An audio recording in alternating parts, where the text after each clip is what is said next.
Hey guys, tonight we're going to do something a little different. We're stepping back in time, way back, to a world of horse poop streets, rotting teeth and royal heads rolling off like it's Casual Tuesday. That's right, Tudor England. And before you say, oh cool, I love history, let me be real with you. You probably won't survive this. Not because you're weak or anything, but because Tudor England was an absolute fever dream of filth, fire and frightening fashion.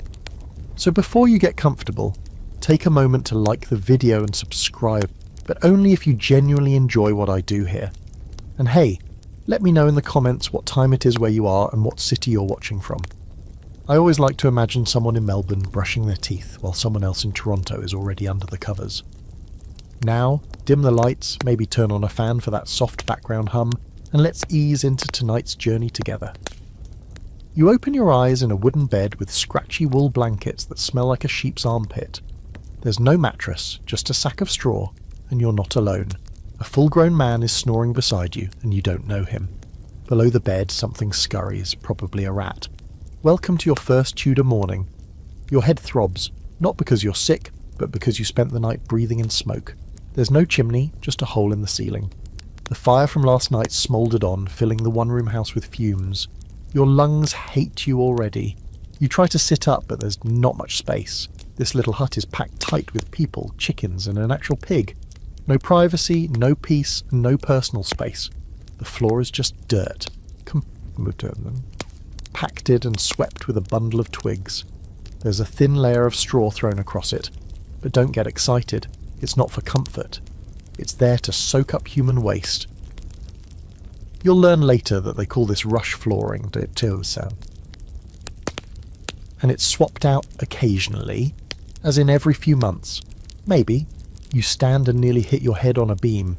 You're lucky you didn't sleep in the attic crawl space, also known as the death loft, because kids roll out of those like sacks of flour and break their necks. Speaking of kids, there are 5 in here already awake, fighting over a crust of bread and kicking the pig. They don't go to school. They'll be working in 3 years, if they live that long. Outside, you're hit with a cocktail of smells. Human waste, animal waste, and the unmistakable stench of tannery runoff. There's no plumbing. People toss full chamber pots straight into the street with a quick gardy-loo, polite way of yelling, heads up, before dumping literal poop out a window. You dodge a suspicious splash and instantly regret breathing through your nose. Your clothing feels like a punishment. You're wrapped in layers of rough wool, laced tight in strange places and sagging in others. Your underclothes haven't been washed in weeks, because no one does that here. You'll learn the term smock rot the hard way. As you trudge toward your day's work, you don't know what that is yet, but trust me, it's bad. You catch sight of a neighbour beating a rug with a broom, except it's not a rug, it's a kids-only blanket, and it's being aired after a lice infestation. And by aired, I mean beaten in public like it's a game. Now, here's your first official historical fact of the night. Tudor homes were often built without chimneys, using open hearths for heat and cooking. This meant constant indoor smoke exposure, which led to chronic lung issues. If the fire didn't get you, the smoke slowly did. Let's pair that with the fringe fact, shall we? Some people hung dried animal skins above their beds, believing they would absorb miasma. Bad air thought to cause illness. So your decorative ceiling possum? It's a health precaution. Enjoy. And here's where things get spicy. Historians are still debating just how normal it was to share a bed with strangers. Some say it was practical, beds were expensive and everyone bundled up together for warmth. Others argue it was a last resort for travellers and the destitute, not an everyday practice. Either way, you're spooning a guy named Oswin, and he's not letting go. You find the communal water barrel near the square, hoping to splash your face. It's already cloudy, full of floaties you don't want to identify, but you need to look presentable, or at least not actively dying because the constable's on patrol, and loitering makes you look suspicious. Suspicion gets you fined, whipped, or pressed into military service. None of those are great for your morning routine. As you scoop the water, someone nearby screams. Not a scream of fear, more like extreme frustration. A goat has broken into someone's home. Again, this is normal. You're hungry, but food costs money and you don't have any. So you barter for a hunk of stale bread with the one thing you have: information. You tell the local baker that the guy 2 doors down has been brewing illegal ale. It's probably not true, but snitching is currency here. As you chew your rock-solid bread, you notice something move inside it. A bug, a worm, don't think about it too hard. In case you're wondering if you've hit rock bottom, not yet. You're about to meet the night soil man. He's paid to empty latrines and cesspits by hand. You'll smell him before you see him. He's your town's unsung hero and also a walking biohazard. By midday you're already exhausted, stinking and vaguely traumatised. You crave a nap, a bath or a break. But those things don't exist in Tudor England unless you're rich or dead. You lean against a wall and it gives you a splinter. Not metaphorically, a literal splinter through your back, because the timber is untreated and decaying. You wonder how people survived this. The answer? Most didn't. You've barely made it through breakfast or what passes for it, and already your guts are staging a mutiny. Turns out that stale bread you gnawed on in section 1, it was probably made with flour that included crushed chalk to bulk it up, or rye infected with ergot fungus, which gives you convulsions and hallucinations so vivid they'll make your iPhone hallucinate from your pocket 3 centuries in the future. Spoiler alert, food safety regulations do not exist. If something looks fine, that's good enough to sell. If it smells off, just drown it in spices or salt and hope for the best. And speaking of salt, that stuff's expensive, so unless you're royalty, or at least a corrupt merchant, what you're eating probably isn't even salted properly. Let's take a peek inside your stomach now. Imagine lining it with a layer of grease, then adding chunks of stringy, partially cooked meat, maybe from an animal that died of old age, or was killed 2 days ago and left out in the sun. Throw in some watery ale, because water is basically poison unless it's boiled or fermented, and top it all off with a handful of peas that taste suspiciously like ash. That's your average Tudor meal if you're lucky. You might think you'd be better off going vegetarian. You're not. Vegetables in Tudor England are considered food for the poor, the desperate, and, get this, dangerous to your health if eaten raw. That's not just superstition, that's what doctors say. Salads are viewed with suspicion. If someone catches you munching on a leaf without boiling it to death first, they assume you're trying to commit culinary suicide. Feeling peckish yet? Because dinner isn't for another 8 hours, and there's no fridge to raid. Instead, you'll snack on what you can find. Crusts from the neighbour's table, dried apples with worms, or maybe some pottage, a gloopy porridge made from whatever's on hand. Yesterday's onion, a scoop of barley, and some rabbit bones. Throw it in the pot, reheat it again tomorrow, and the next day. Let's break for a cold, hard historical truth. The average Tudor diet was low in fresh produce, high in carbs, and made up largely of bread, ale and meat stews. The quality of food depended heavily on your class. Nobles had access to richer food, spices, imported sugar, while commoners made do with what was local, seasonal and often rotten. The wealthier you were, the more likely you were to die of gout or constipation. So, win-win. Now here's your quirky fact of the day. Tudor bakers sometimes added ground-up bones or sawdust to stretch out their flour supplies. Not out of malice, just desperation. If someone complained, the baker could blame the miller, and the miller could say the grain came in like that. Classic Tudor past the buckery. You finish your lunch, more like a medieval dare, and now your insides are churning. Congratulations, you've made it to the phase known as pre-dysentery. If you're not vomiting yet, wait an hour. You're desperate to clean your mouth. But let's talk about dental hygiene for a moment. Toothpaste as a concept exists, just not in any form you'd recognise. People rubbed their teeth with crushed eggshells, soot or salt. The braver ones used urine, yes, actual urine, because its ammonia content was thought to whiten teeth. Bad breath? Everyone has it. That's why people carry pomanders, tiny balls filled with herbs or perfume that they hold up to their noses when someone talks too close. Spoiler, they will talk too close. You try chewing on a sprig of mint you found growing by the road. That should help, right? Nope. You've just eaten from a spot where someone emptied a chamber pot last night. Mouthful worse. Here comes your open scholarly debate.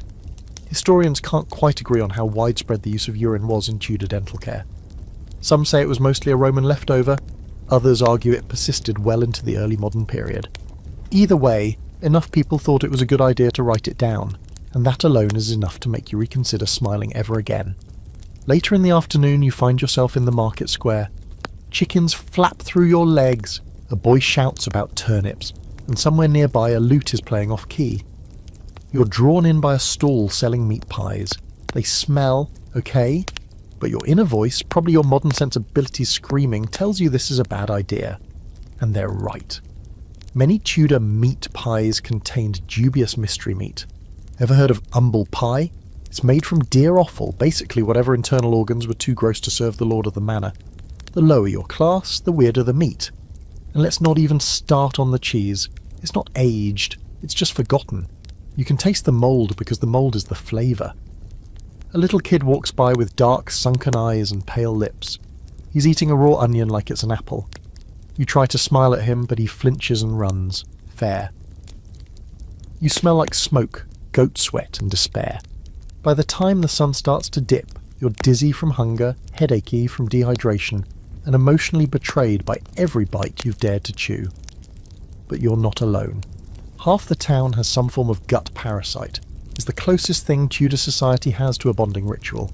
Everyone poops weird together. To distract yourself, you listen in on some gossip. Apparently the miller's wife called him grinding more than grain, if you know what I mean. This is prime entertainment. People love gossip more than food here, which is good because food is trying to kill them. You try to remember what modern food is like. Ice cream, sushi, bagels. Then you realise that Tudor wheat is full of sand, so if you did manage to get a bagel here, it'd file your teeth down like a medieval dental sander. At the end of the day, someone offers you a bite of marchpane, a sort of almond paste dessert for special occasions. It's sweet, it's rare, and it's probably poisoned. Not deliberately, just carelessly. The sugar came over on a mouldy ship from the Indies, and the almonds were stored next to rat traps. You say no, you're learning. That's good, because tomorrow food gets even more political. Royal feasts, fasting laws and fish days. But tonight, you sleep with a stomach full of regret and a creeping suspicion that the bread you ate this morning is now staging its revenge tour. You wake up around dawn again, because there's no such thing as sleeping in when your pillow is a bag of hay and your alarm clock is a rooster standing directly on your chest. But this morning, there's something different. Your teeth hurt. Not just an ache, more like a dull, throbbing pulse that shoots down your jaw and into your neck. And guess what? There are no dentists. Well, not ones you'd ever want to meet. You shuffle toward the mirror, well, a small shard of polished metal, and take a look. One of your molars is dark and crumbling at the corner. Your gums are inflamed. This is normal. In Tudor England, having teeth was basically like owning a smartphone in a sauna, temporary and destined for disaster. Let's talk about oral hygiene again, but now with a little more urgency. There are no toothbrushes as you know them. Instead, people use cloths to rub their teeth with ash, soot or salt. If you're feeling fancy, you might mix those with honey and vinegar. Effective? Barely. Gentle? Absolutely not. And you know what they use to clean in between the teeth? Knives. Actual knives. The idea of flossing with string sounds like science fiction. So you stab away at the bits between your teeth and hope you don't chip something important. Here's a historical nugget to make this more horrifying. Queen Elizabeth I, the pinnacle of Tudor glam, had blackened, rotting teeth in her later years, and that was considered stylish. Because sugar was so rare and expensive, having decayed teeth was a status symbol. You could literally rot your mouth into a fashion statement. Welcome to the original influencer era, where cavities meant clout. You try rinsing with water, but again, Tudor water is basically just a microbial mosh pit. People don't trust it unless it's boiled or brewed into ale, which is why even children drink small beer, a watered-down, low-alcohol version of the real stuff. You try it, hoping the bitter taste will numb the tooth. It doesn't. It just makes you gag a little. Now your mouth is screaming. Someone suggests a visit to the barber surgeon. Yes, that's right, barber and surgeon. He cuts your hair, your beard, your boils, and sometimes your bones. His tools are covered in dried blood. His apron hasn't been washed since Henry VIII's second wife lost her head. He offers to pull the tooth for a modest fee, which in your case means handing over the boots you're wearing. You hesitate, but the pain is unbearable. So you sit in a wooden chair while he rummages through his bag for an iron hook that looks suspiciously like it came from a fireplace. He doesn't use anaesthesia. There is no anaesthesia. You grip the chair's arms and he wedges the hook into your mouth. There's a loud, sickening crack, not from the tooth but from your jaw shifting under the pressure. You scream, everyone watches. This is entertainment. And here's your fringe fact. Tooth extractions were sometimes performed in town squares as public spectacle. Travelling surgeons would yank molars like carnival tricks, drawing crowds and applause, assuming the patient didn't pass out or bleed to death. But here's where scholars disagree. Some argue the average Tudor villager had surprisingly decent teeth, at least early on. Without refined sugar, diets didn't destroy enamel the way modern ones do. Others point out that by the late Tudor period, sugar imports from the New World were skyrocketing, leading to a noticeable uptick in dental decay among the upper classes. So it all depends on who you are, what you eat, and how much you smile. You're not smiling, you're bleeding from the mouth, holding a tooth in your palm like a war trophy. You stagger out of the surgeon's hovel with a throbbing jaw, and one less reason to open your mouth. A neighbour pats you on the back and tells you to put moss on the wound to stop the bleeding. You don't even question it. Nothing makes sense anymore. Later in the day, you pass a woman chewing on a twig. It's a tooth stick, a common tooth cleaning tool in places without actual brushes. You consider trying one, but your mouth feels like it's been through a blender, so you pass. Now the pain is starting to fade. Or maybe you're just dissociating. You wander through the streets, which are, once again, filled with chamber pot runoff, stray animals, and the occasional dead rat. You get bumped by someone carrying a full sack of flour. They don't say sorry. No one says sorry. That's not a thing here. Etiquette is all about knowing when to bow, when to curse, and when to just stare at someone until they leave. You want to wash your face again, but the local fountain has been dry since last month. Someone says it's because the water source got cursed. That's probably just another way of saying someone built a tannery upstream and now everyone's sick. You give up and wipe your face with your sleeve, which smells like mould and regret. Back home, if you can call this splinter-infested shack home, you find someone has stolen your one decent blanket. They didn't even hide the fact. It's hanging out their window, drying. You knock, they say, "Finders, keepers," and shut the door in your face. You consider reporting them, but realise that involves going to the town bailiff, who's more likely to arrest you for wasting his time. You chew on some stale grains to calm your nerves. Your mouth screams in protest. You stop. By evening, you're slumped in a corner with half your face swollen and your stomach doing backflips from the mouldy pie you bravely ate earlier. You try to sleep, but your jaw throbs every time your head touches the pillow. The snoring man next to you kicks you in his sleep. The pig under the bed farts. Someone outside is being sick in the street. Just another night in paradise. You drift off eventually, dreaming of toothpaste that isn't flammable, and dentists that don't also moonlight as butchers. But tomorrow's another day in Tudor England. Another chance to lose a different tooth, maybe even a limb. The next morning comes at you fast and bleak. A rooster crows, but it sounds more like a death rattle. Your jaw's still swollen, your breath could knock out a mule. And the pig has decided your blanket is a toilet. You're debating whether it's even worth getting up when someone outside starts shouting. You peek through the shutter. There's a crowd gathering. That's rarely a good sign in Tudor England. You shuffle out barefoot because your boots were the price of yesterday's tooth removal. The street is buzzing. A woman, middle-aged, barefoot, wild-haired, is tied to a stool on the edge of the village pond. Someone's calling her a witch. That escalated quickly. You're about to open your mouth, maybe to ask what's happening, but you stop yourself because, let's face it, you're already on thin ice with this society. You know nothing about farming, you mutter to yourself in modern slang. You've asked where to buy coffee 3 times. If anyone finds the zipper on your pants suspicious, you could be next. Let's pause for a historical truth. Witch trials weren't just a thing in Salem. In Tudor England, especially under Henry VIII and Elizabeth I, fear of witches became state-sanctioned paranoia. The Witchcraft Act of 1542 made practicing witchcraft punishable by death. That included brewing herbal teas, having a birthmark, or, God forbid, being helpful with plants. The woman is dunked. That's the ducking stool, a kind of seesaw used to test if you're a witch by submerging you in water. The logic is flawless. If you drown, you're innocent. If you float, you're clearly magical and must be executed. Basically, there's no winning. You think about wading into the crowd to stop it, but a boy near you glares and mutters, "You ask too many questions." That's your cue to shut up and look down. You start backing away, only to bump into the town clerk, who eyes you suspiciously. He doesn't recognise your face, and in a place where everyone knows everyone, that's a problem. You lie and say you're visiting a cousin. He asks their name. You freeze. You say John. He nods. Every third man here is named John. Crisis barely averted.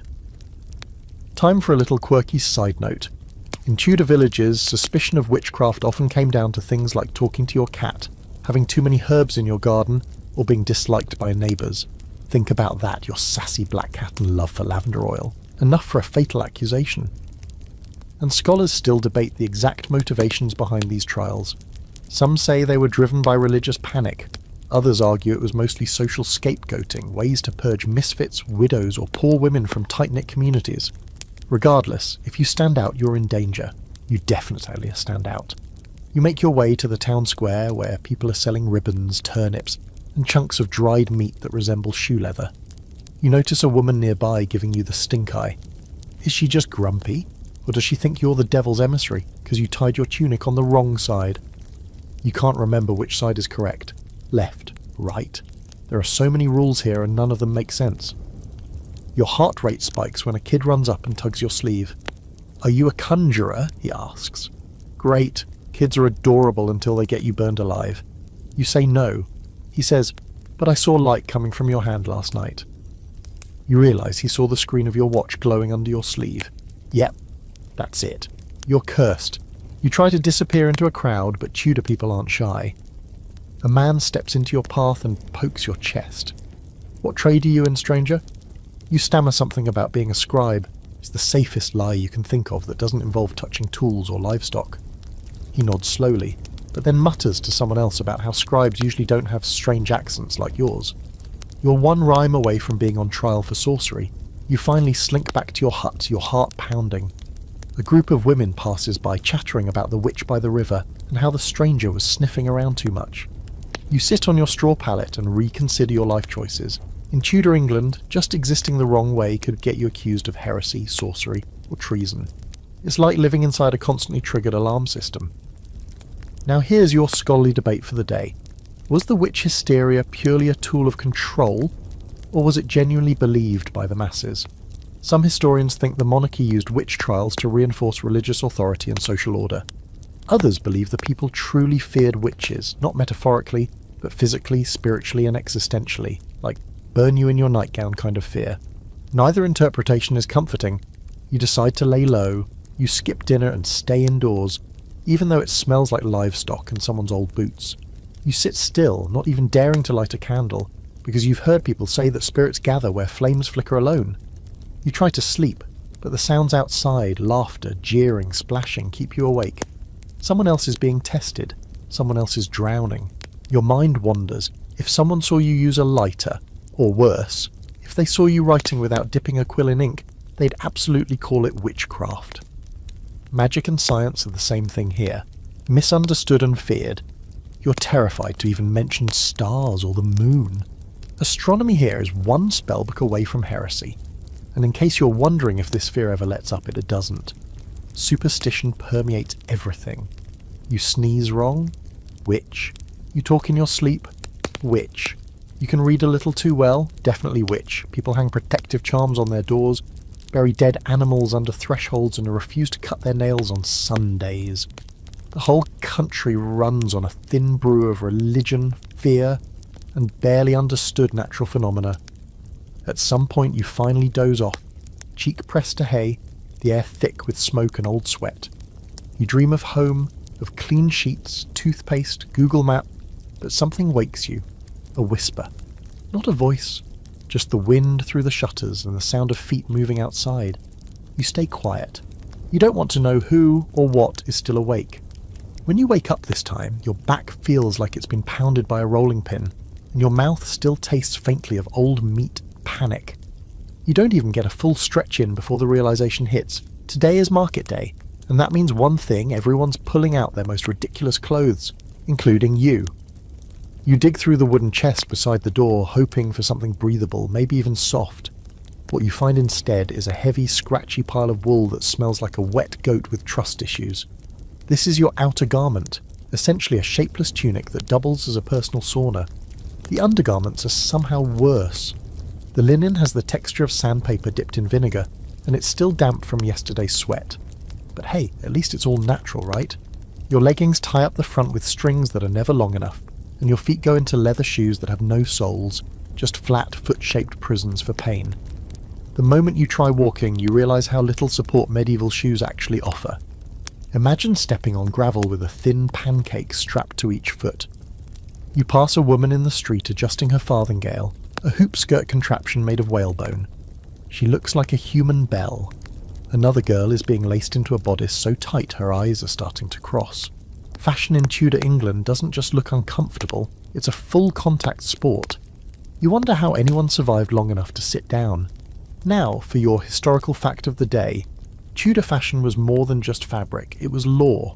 Literally. Sumptuary laws dictated what people could wear based on their social class. If you wore silk or purple dye without permission, you could be fined or jailed. Your clothes were a billboard screaming your status, and wearing something above your station was considered both arrogant and criminal. Yes, your socks can get you arrested. You decide to keep it low-key, which means dressing like someone who sells eels from a cart. But even this outfit takes a solid half hour to put on. There are too many laces, too many layers, and no concept of elasticity. You're sweating before you even reach the door. Outside, you see a man wearing the infamous codpiece, a heavily padded cloth flap right over the, royal jewels.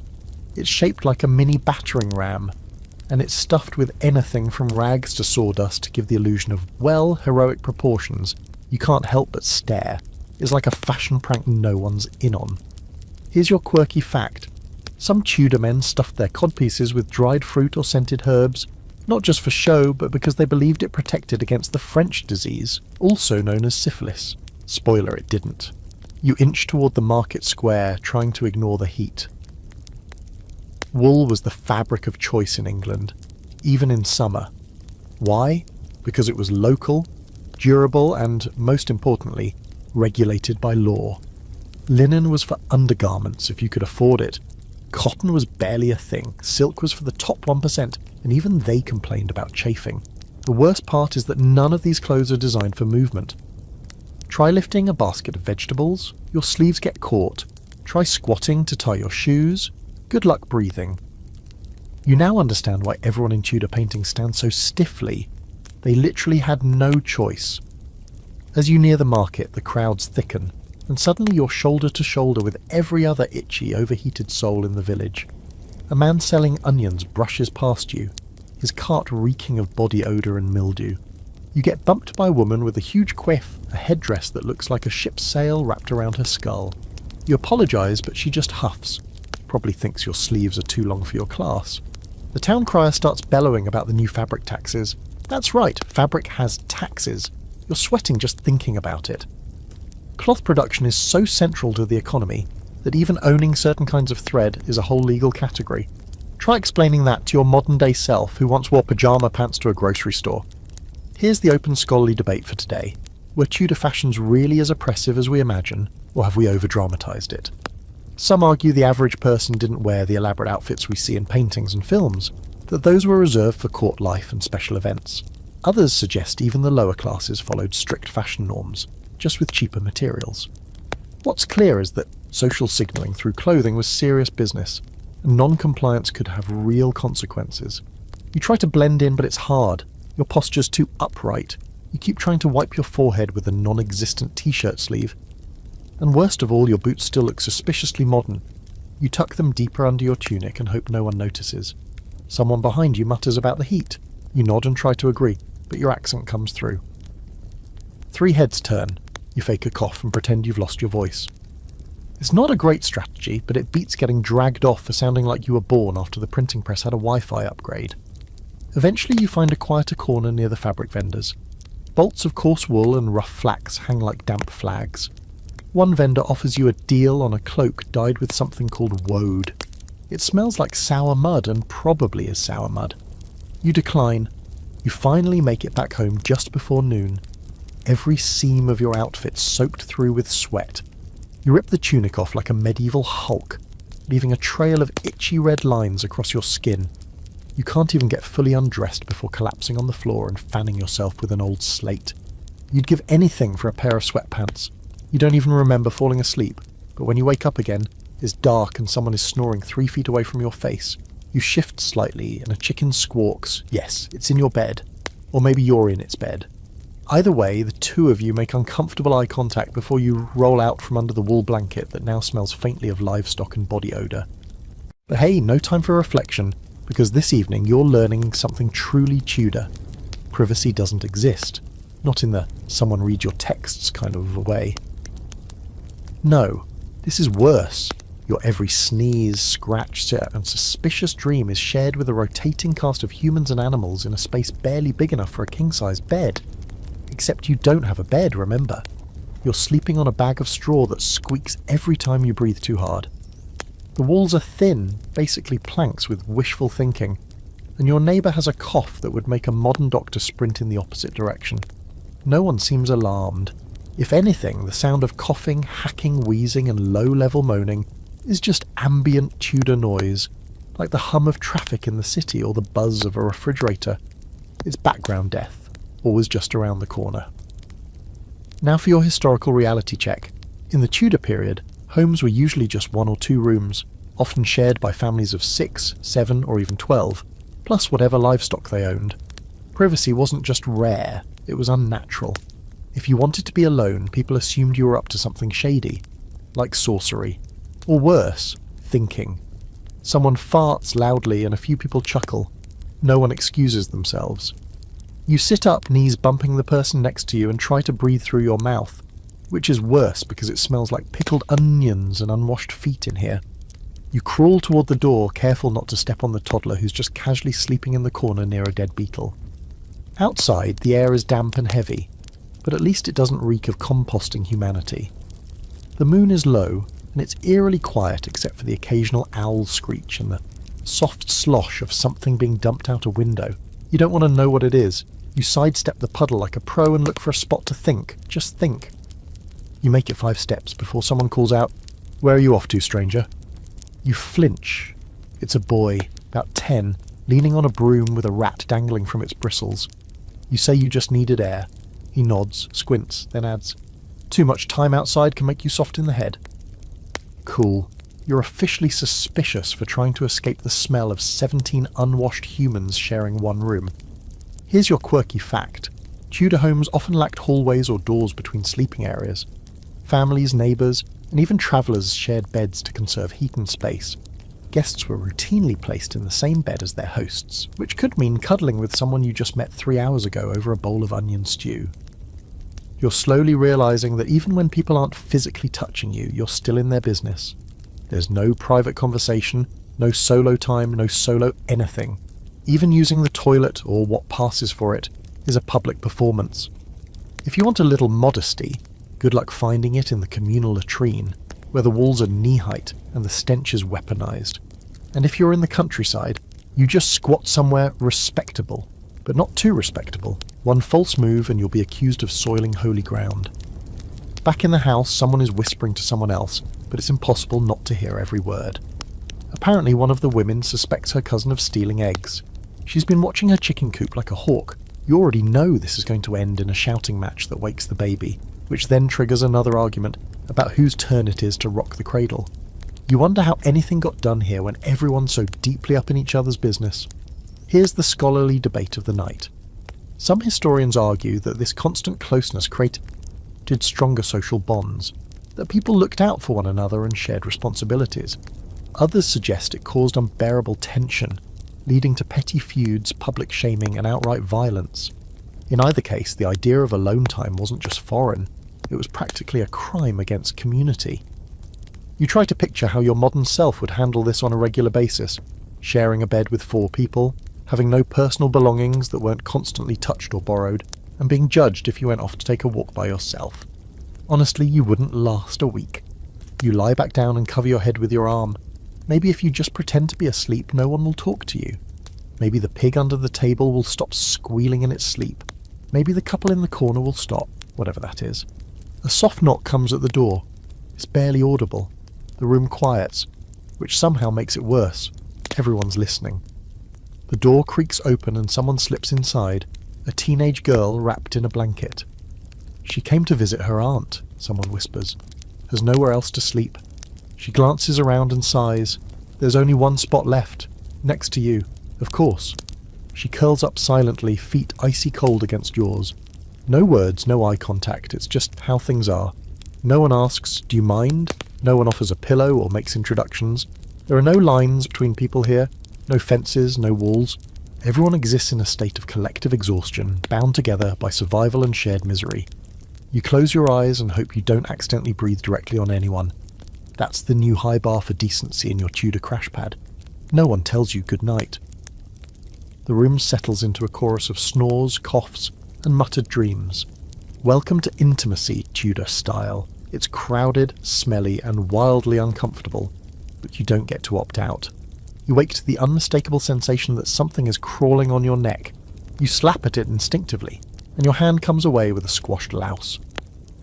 Welcome to the glamorous world of Tudor medicine, where pests are not just a nuisance, but full-fledged roommates. You try not to think too hard about what else might be sharing your straw mattress. The girl sleeping next to you is snoring softly, the pigs made a suspicious puddle under the bench, and someone near the fire is hacking up what sounds like the final scene of a tragedy. You sit up slowly, feeling every bone complain. There's a man already awake, heating something in a small metal pot over the embers. You think for a second it might be tea, but then he pulls out a dead frog and drops it in. Not for lunch, for medicine. You look away before you see what else goes in. This is the moment you realise that if you get sick here, you're screwed. Actually, scratch that. You're already sick. Everyone is. You can't breathe a full lung of air without tasting mildew, smoke, or whatever's rotting in the alley. And now that your jaw has stopped throbbing from the medieval tooth extraction, something new has taken its place, a low, aching burn in your throat. Your body is politely letting you know that it's under attack. Again, let's get into the gruesome heart of it. Tudor medicine. The average doctor here is basically a blend of bloodletting enthusiast, amateur astrologer, and fearless gambler. The entire medical system runs on the theory of humours, 4 bodily fluids, blood, phlegm, black bile, yellow bile, that are supposed to be in balance. Feel a little feverish? That's too much blood, got a headache. Excess phlegm. Your treatment? Get bled with a dull knife or a leech. If you're lucky, they might add a mustard poultice, which is code for slapping spicy goo on your skin until you scream. And now, for your historical fact of the day. Medical education in Tudor England was, let's say, inconsistent. Some doctors were university trained and read ancient texts by Galen or Hippocrates. Others learned their trade through apprenticeships, or just kind of made it up as they went. Barber surgeons, yes, the same guys from earlier, performed surgeries, amputations, and anything involving blood and guts. Actual physicians usually diagnosed you by looking at your urine in a glass vial held up to the light, then consulting the stars. You consider seeing a healer for your sore throat, but the last time someone visited a healer in this village, they got accused of consorting with spirits.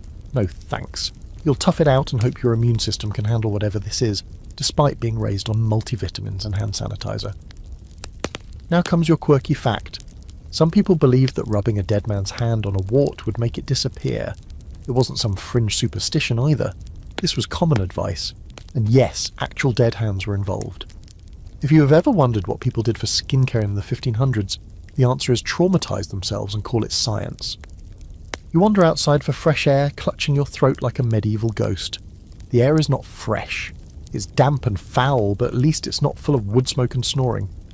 The local herbalist, who's officially not a witch, thank you very much, sells you a pouch of something called horehound for a few pennies.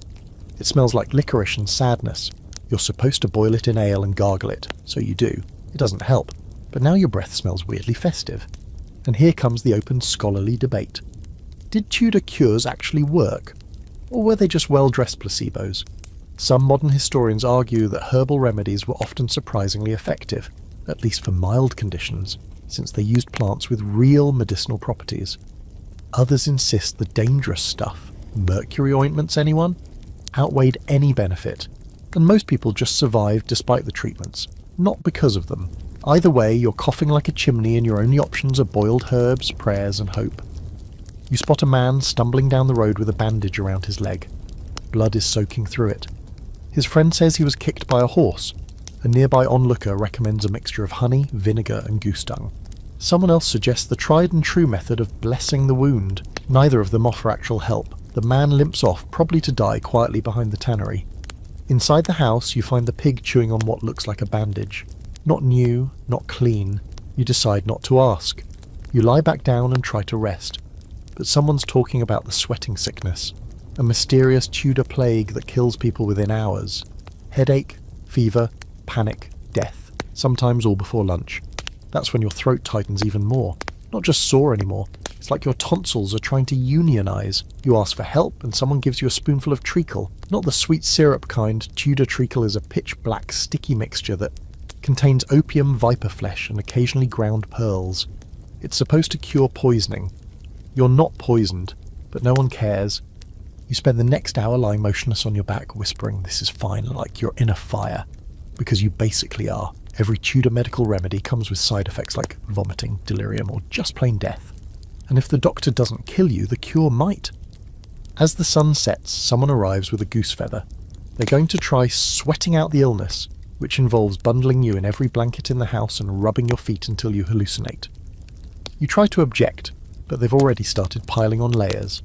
The chicken sits on your chest. You let it. There is no dignity here. Later that night, you're soaked in sweat, half-conscious and whispering nonsense to the ceiling. Someone places a dried toad on your forehead for luck. Or healing, maybe both. The next morning, if you wake up at all, it won't be because of your immune system. It'll be because the leeches fell off. You open your eyes to the reassuring sight of a chicken pecking the dried sweat off your forehead. So that's where we are now. Nature's little housemaid, helping you exfoliate. Your mouth feels like you've gargled fireplace soot. Your body's still wrapped in every blanket anyone could find, and you're pretty sure someone rubbed your chest with mustard paste in the night because now it burns in a way that suggests either healing or slow death. Honestly, you're not even mad. You're just glad you're still breathing. But unfortunately, breathing is not the only thing you're doing. You're also coughing, violently loud enough to wake the pig. It lets out a grunt like it's annoyed, then promptly rolls over and farts.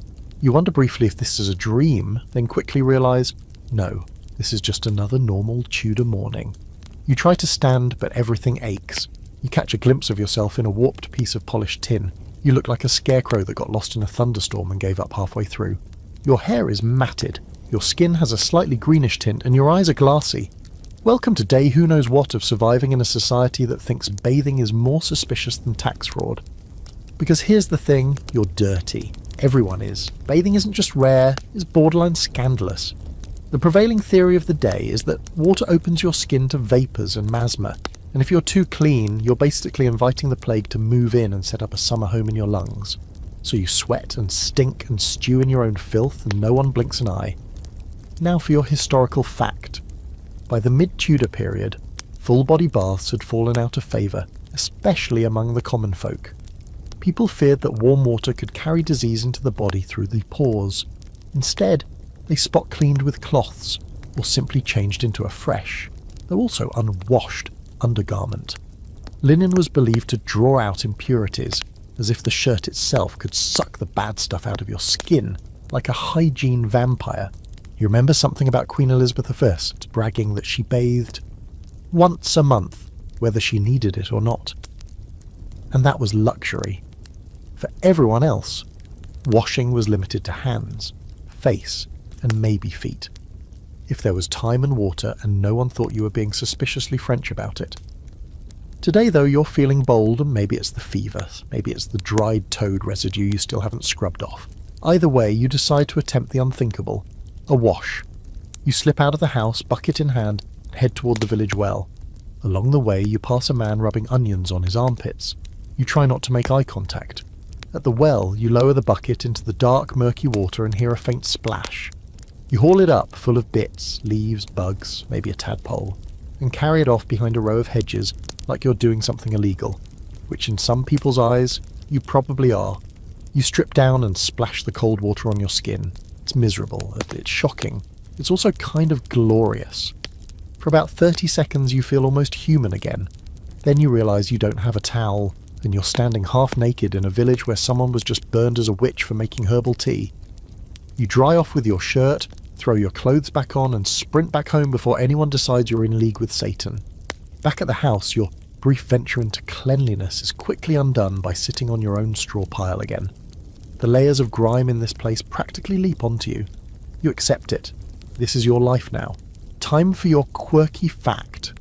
To cover up their smell, some Tudors carried pomanders, small, perforated containers filled with spices, herbs, or even bits of ambergris, which is, let's be clear, whale vomit.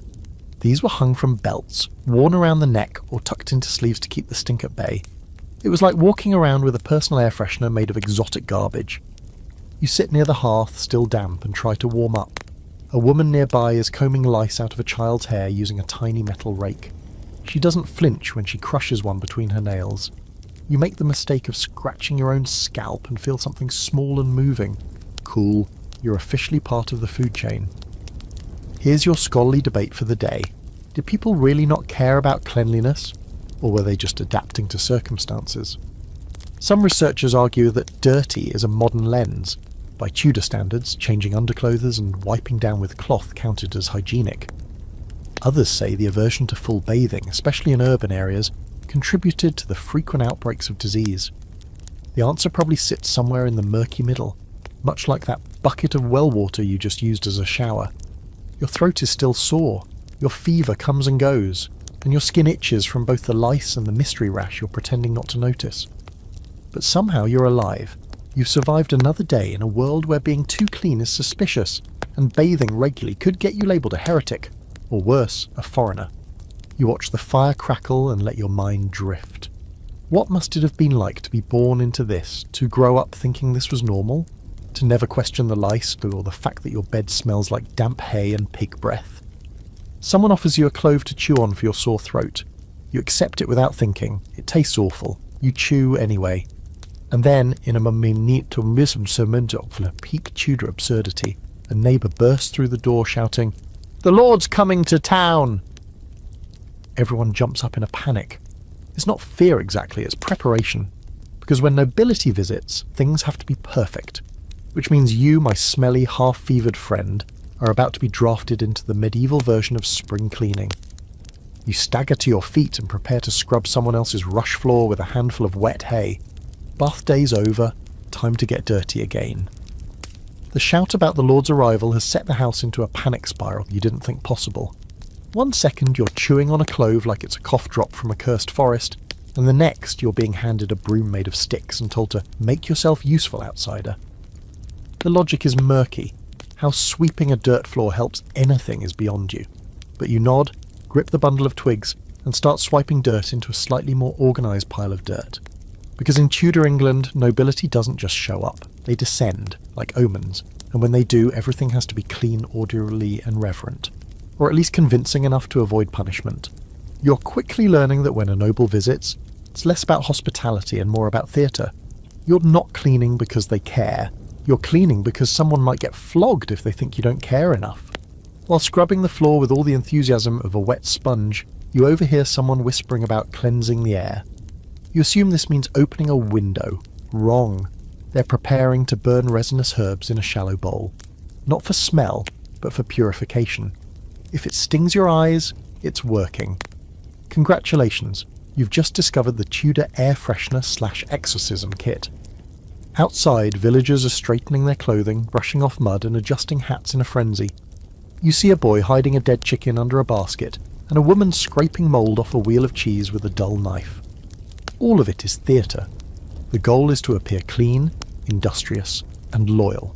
Because if you don't, you're suddenly the one who needs correcting, and corrections in Tudor England are rarely verbal. Now here's your historical fact for the day. Tudor society operated on a strict hierarchy, and nobles, especially local lords or royal envoys, wielded enormous power. They could redistribute land, impose fines, or have you imprisoned without a proper trial. Just being on their bad side was dangerous. The entire social structure thrived on deference, fear, and flattery, and everyone was expected to play their part with a smile, even if it was through rotting teeth. Speaking of which, one of the women insists you smile more.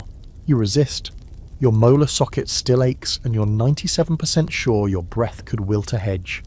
She insists again, and now you're fake grinning like a medieval court jester in a hostage situation. When the Lord finally arrives, it's not with trumpets and velvet.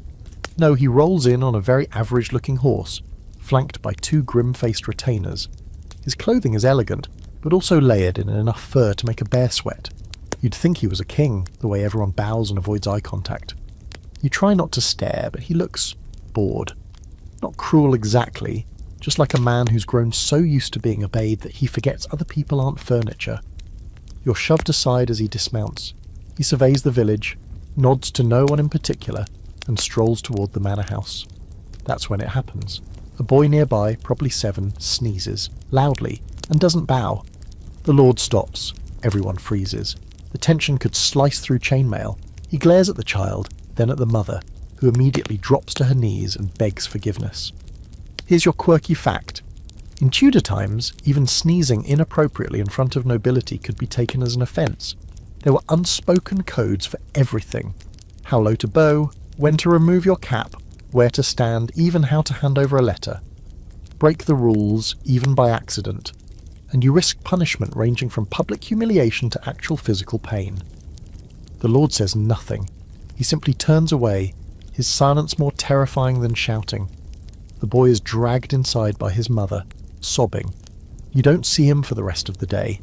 And here comes your scholarly debate.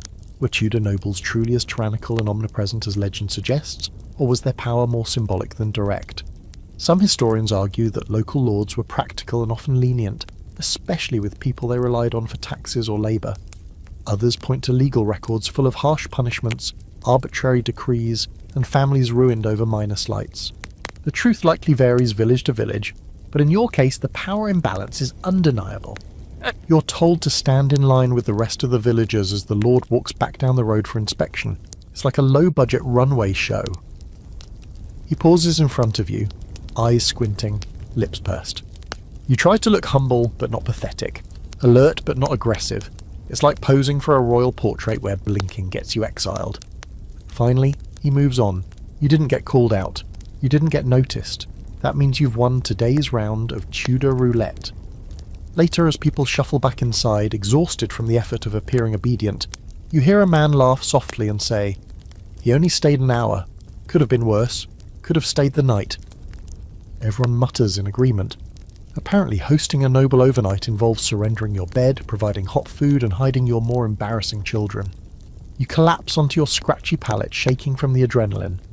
Not because anything happened, but because the fear of what could have happened was enough to ruin your appetite.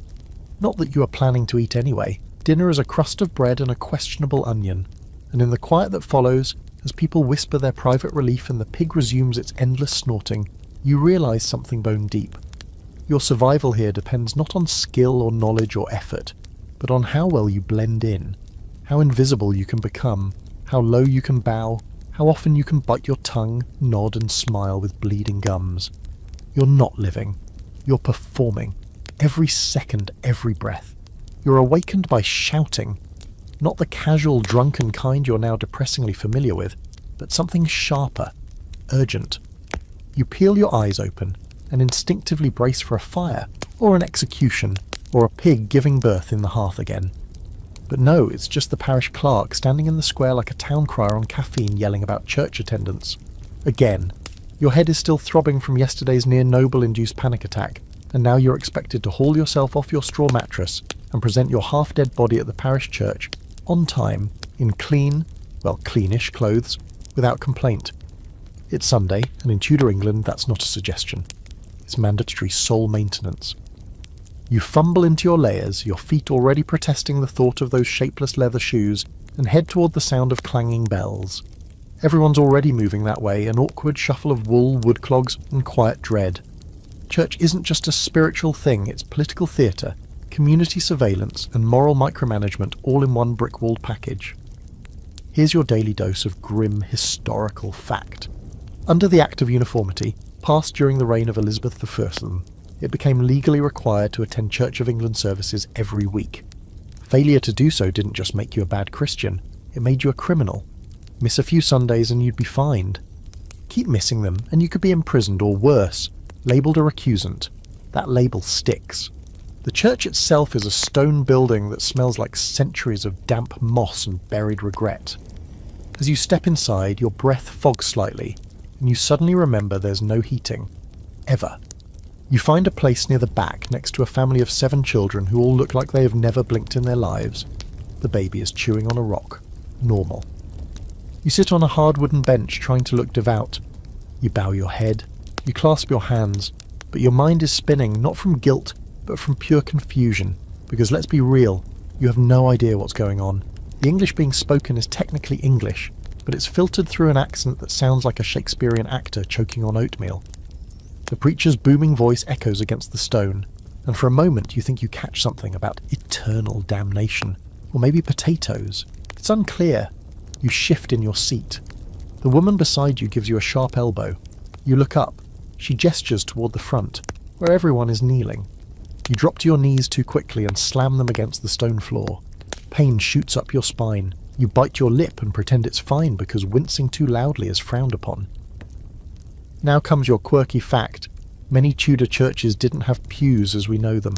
Sitting was a luxury, often reserved for the wealthy, who paid for private box pews. The rest of the congregation stood, knelt, or squatted for hours. If there were benches, they were hard, splintery, and not built for comfort. Add in a 2-hour sermon and a cold draft up your cloak and, well, spiritual suffering takes on new meaning. A kid starts crying, the preacher doesn't pause, no one comforts of the child.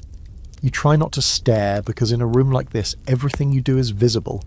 This isn't just worship, it's community surveillance at its finest. You scratch your neck and feel the lice again. You wonder if scratching looks suspicious. What if someone thinks you're harbouring plague? Your neighbour coughs. Everyone flinches. There's no such thing as just a cough in this world. Here's where it gets deeper. Religion is law in Tudor England. This isn't Sunday brunch followed by a light moral reset. This is state religion, top down, and deviation is a threat to national security. The monarch isn't just your ruler, they're your religious leader too. When Henry VIII broke from the Catholic Church and made himself head of the Church of England, it kicked off a centuries-long game of religious whiplash. Under Mary it was Catholicism, under Elizabeth it was Protestantism again, but now with teeth. That brings us to your scholarly debate of the day. How much did everyday people really understand or care about these massive religious shifts? Some historians argue that the population was just trying to survive, swapping allegiances like tunics whenever the monarchy flipped its theological coin.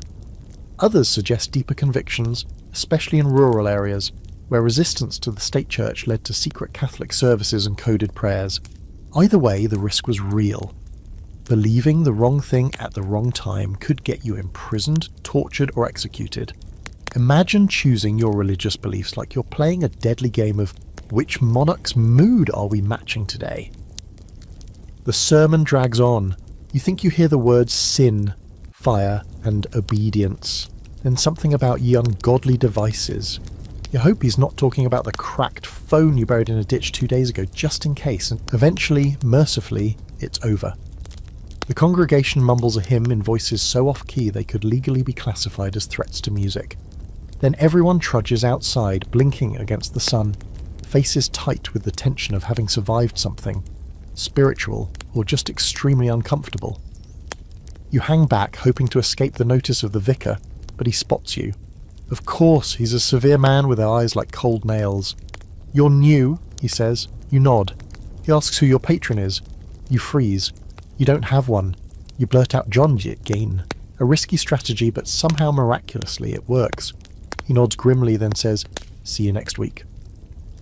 It's not an invitation. It's a warning. As you walk back through the village, you hear snippets of post-service gossip. Someone slept through the sermon. Someone didn't kneel. Someone was seen exiting before the final blessing. All potential infractions, all potential consequences. You step into the house and sit heavily on your straw pallet, your knees still stinging. The pig grunts, unimpressed by your spiritual ordeal. You scratch your neck again, more lice.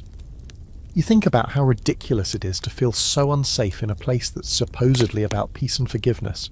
But here, religion is performance, survival, a weekly loyalty test. And guess what? There's a midweek holy day coming up. You'll be expected to attend that too. You're still picking splinters out of your knees from church when someone knocks on the door. Not a neighbour or the herbalist this time, but a man with a parchment and a very serious expression.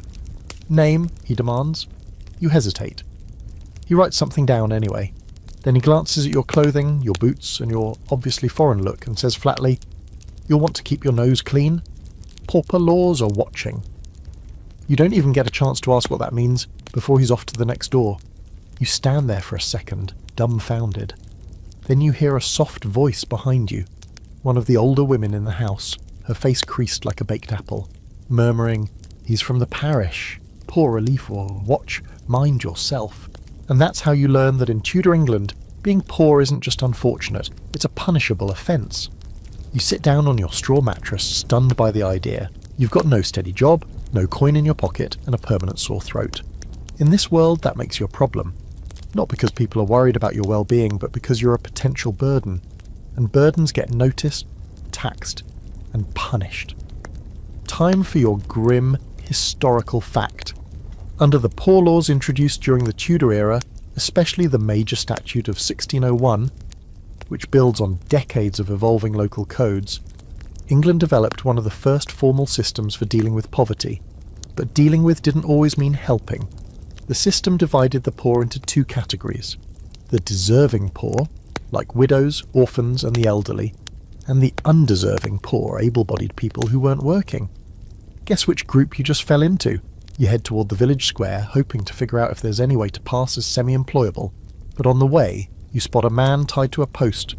His shirt's been stripped off and his back is already covered in red marks. A constable with a small whip finishes his work with an almost lazy flick of the wrist, like he's swatting flies. A small crowd watches in polite disinterest.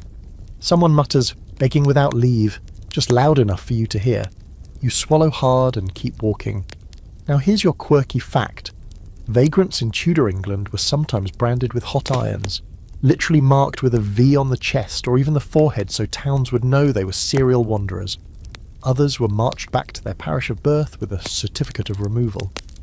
If you had no known parish, you became what they called a sturdy rogue, a term that sounds like a compliment until the whip comes out.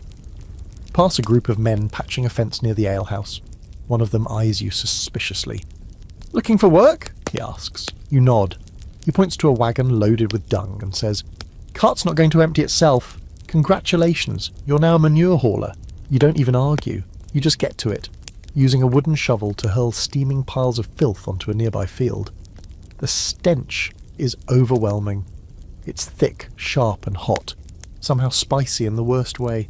Gets into your eyes, your ears, under your fingernails, but no one complains. This, apparently, is steady work. Later, while you're trying not to vomit into your own sleeve, one of the other labourers chuckles and says, "Better than being whipped, eh?" You nod and try to smile. It's true. And here's your open, scholarly debate. Were Tudor poor laws early steps toward modern welfare, or just institutionalised cruelty dressed up as order? Some historians argue the parish system was progressive, offering food, housing, or work for those truly in need. Others claim it was mainly designed to control the poor and keep them out of sight, and any relief provided was minimal and humiliating. Either way, the system was invasive, judgmental, and obsessed with sorting the worthy from the worthless. As you work, the village reeve approaches, an official with a ledger and an extremely punchable face. He's there to count heads and write names. You tense up when he points at you. "You new?" You nod cautiously. "You working?" You point to the dung, he nods once and writes something down. Then he moves on. You exhale like you've just dodged a sniper. Eventually the job ends with a single stale bun and a weak ale, handed over by the dung cart owner's wife. "It's honest work," she says, but there's no praise in it. Just a reminder that this is what barely surviving looks like. You sit on a rock behind the barn, knees shaking, face speckled with flecks of manure, and force the bread down your throat. You don't even taste it. Your tongue is too coated in the stench of horse. Later, you stumble back to your shared shack, exhausted and reeking. No one greets you. A toddler tries to pull your sleeve and instantly recoils. Even the pig seems offended. You lie down on your straw pile and close your eyes, too tired to care that your shirt has a hole and your shoes are soaked with God knows what. Someone across the room mutters a prayer. Another person is softly weeping. You feel a vague sting of guilt because you're still the newest one here. And somehow, despite everything, you haven't been beaten yet, or branded or banished. Yet.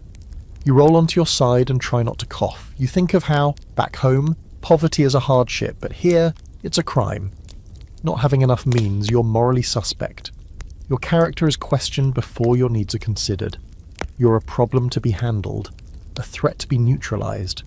And in a world where everyone's already struggling, nobody wants to share the weight of your empty stomach.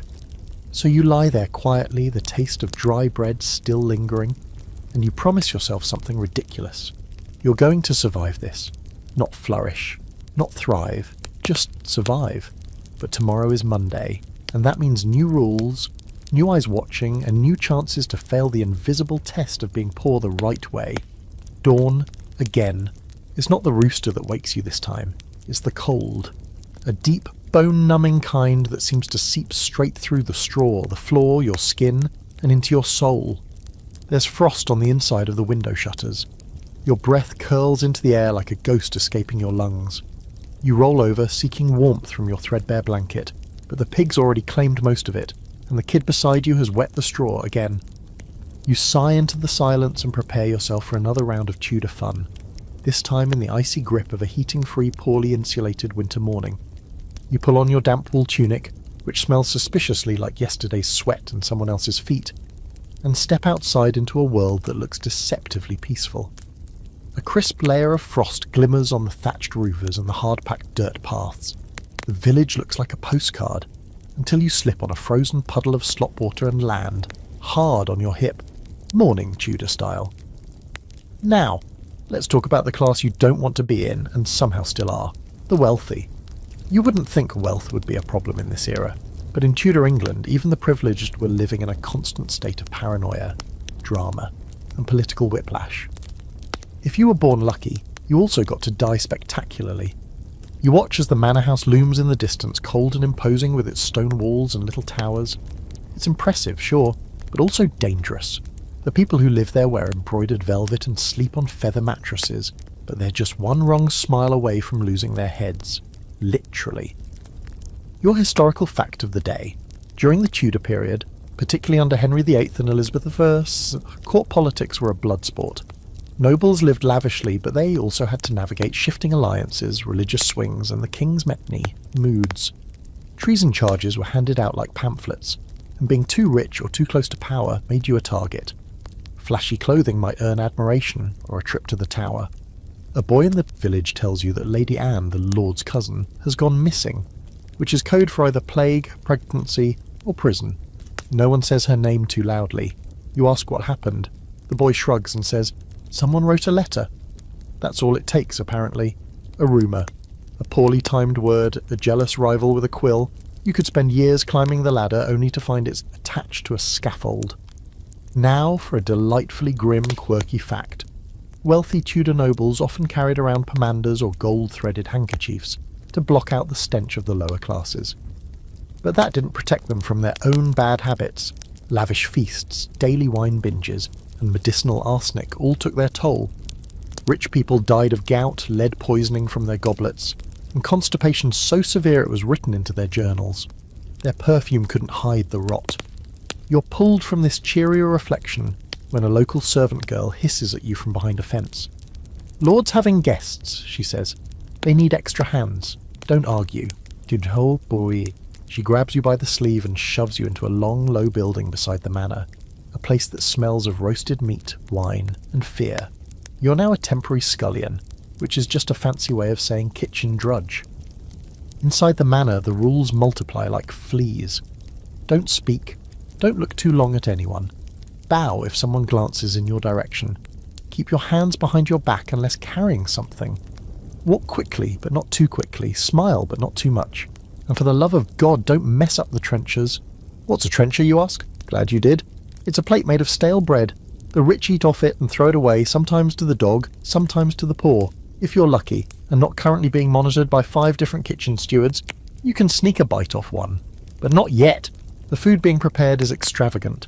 There's peacock, complete with feathers for decoration, roasted in spices you didn't think existed in this time period. There's a pie the size of your torso with some kind of songbird inside it.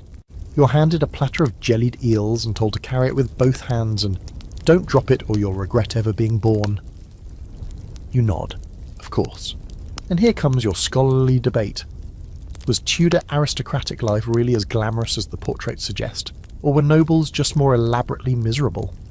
Some scholars argue that the elite lived lives of excess and comfort, insulated from the suffering of the masses.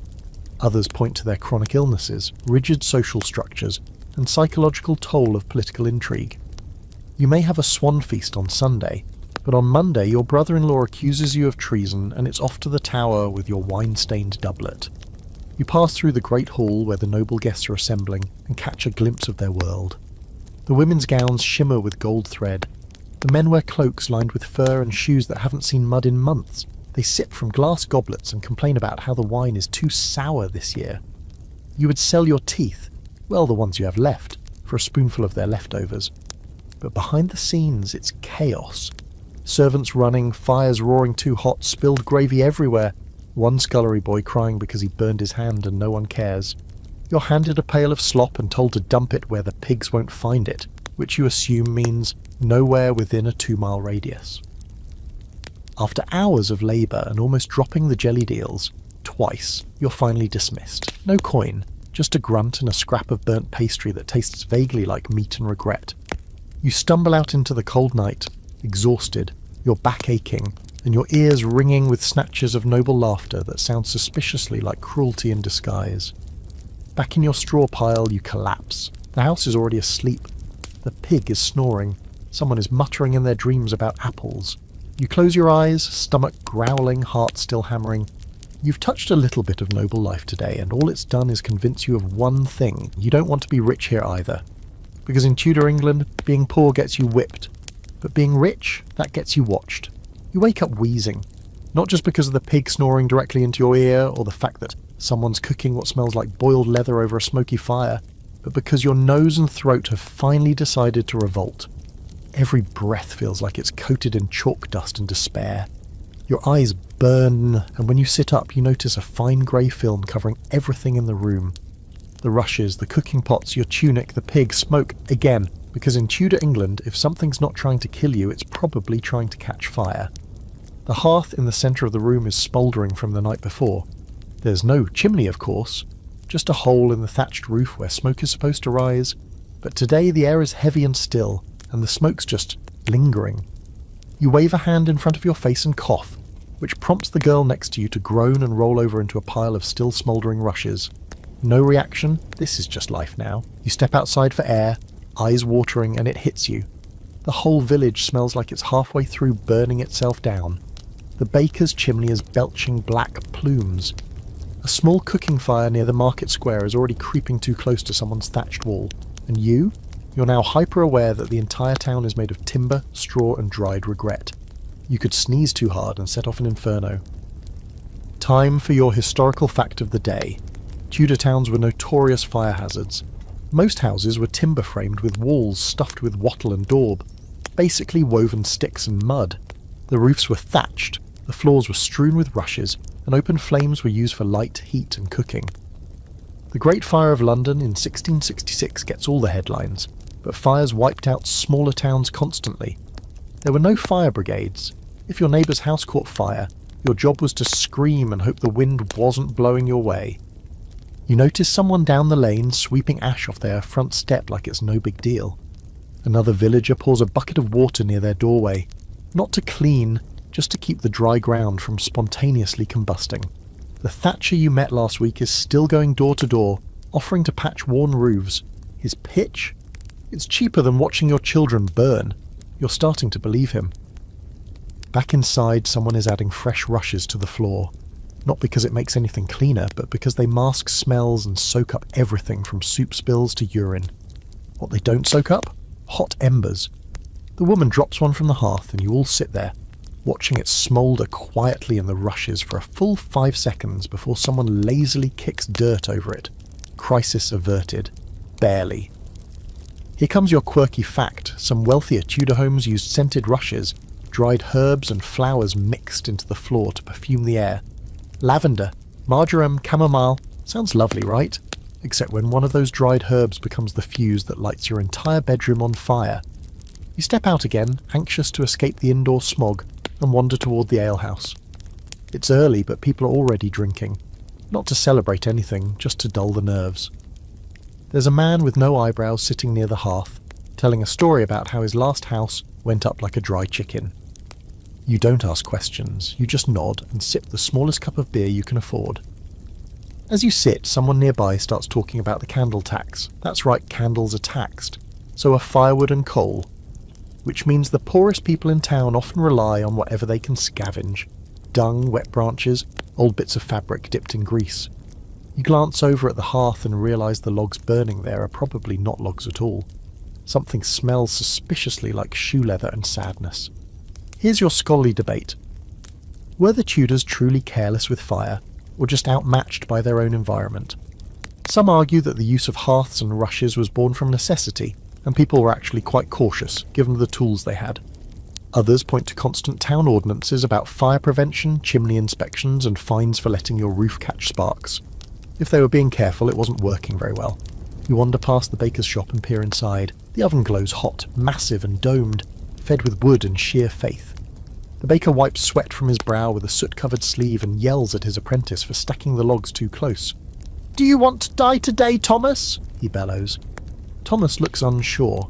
In some towns, baking is considered such a fire risk that all private ovens are banned. Communal ovens are built instead, which just means when a fire does start, half the village goes up instead of one unlucky house. You wonder if anyone's thought of maybe not building with so much wood. But then you remember that bricks are expensive and stone is reserved for churches, castles and the very rich. If you're a villager, your options are limited to flammable or more flammable. Later, while helping someone move baskets near the granary, you spot a plume of smoke rising beyond the fields. A barn, a forest edge. No one panics. Boy glances over, says, "Not close enough to matter," and goes back to tying bundles of hay with a frayed rope. You head home just before dusk, the air still thick with wood smoke and cooked barley. The fire in your hut has burned low, and you're grateful. You huddle close to it for warmth but sit cross-legged, just far enough to avoid catching your tunic on fire. You've learned your lesson. Nothing in this house is safe. The stool you're sitting on creaks like it's about to give out. The firewood spits like it's cursing you. You think about putting out the fire entirely before bed, but then remember the frost from this morning and shudder. So instead, you stack a few fresh rushes near the hearth, whisper a little internal prayer to any historical fire prevention spirit that might exist, and lie down. The house settles around you. Somewhere outside an owl screeches, and in the back of your mind there's a tiny lingering thought. If this place ever goes up in flames, you won't have time to run. You'll just become smoke like the rest of it. You jolt awake in the middle of the night to the sound of coughing. Not the dry, delicate kind, but the deep, wet, chest-rattling kind that echoes around the room like a warning bell. At first, you assume it's the usual nightly chorus of bodily horror, but this one's different. It doesn't stop. You sit up on your straw bed, shivering in the cold, and realise the source is the child in the corner, the one who was chewing on a beetle 2 nights ago. His breathing is shallow, ragged. His mother's hovering over him with a rag soaked in vinegar and onion, whispering prayers that are less hopeful and more bargaining. You lie back down slowly, not wanting to draw attention, but your gut sinks. You know what this is, or at least your 21st century brain has a name for it. Probably a respiratory infection. Maybe pneumonia. Maybe something worse. But here in Tudor England, it's just another episode in a grim cycle everyone expects but no one speaks of out loud. Children die. A lot. The next morning, the boy is gone. The mother is still sitting there, staring at the blanket he was wrapped in, which is now folded neatly. No one says anything. No one needs to. It's understood. You step outside into the thin winter air and try to breathe, but every breath feels like a weight pressing down on your chest. Your historical fact of the day is devastatingly simple. In Tudor England, the child mortality rate was horrifyingly high. As many as half of all children died before their 5th birthday.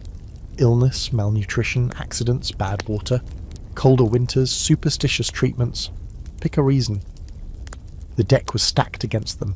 Most parents didn't name a child until it had survived a few years.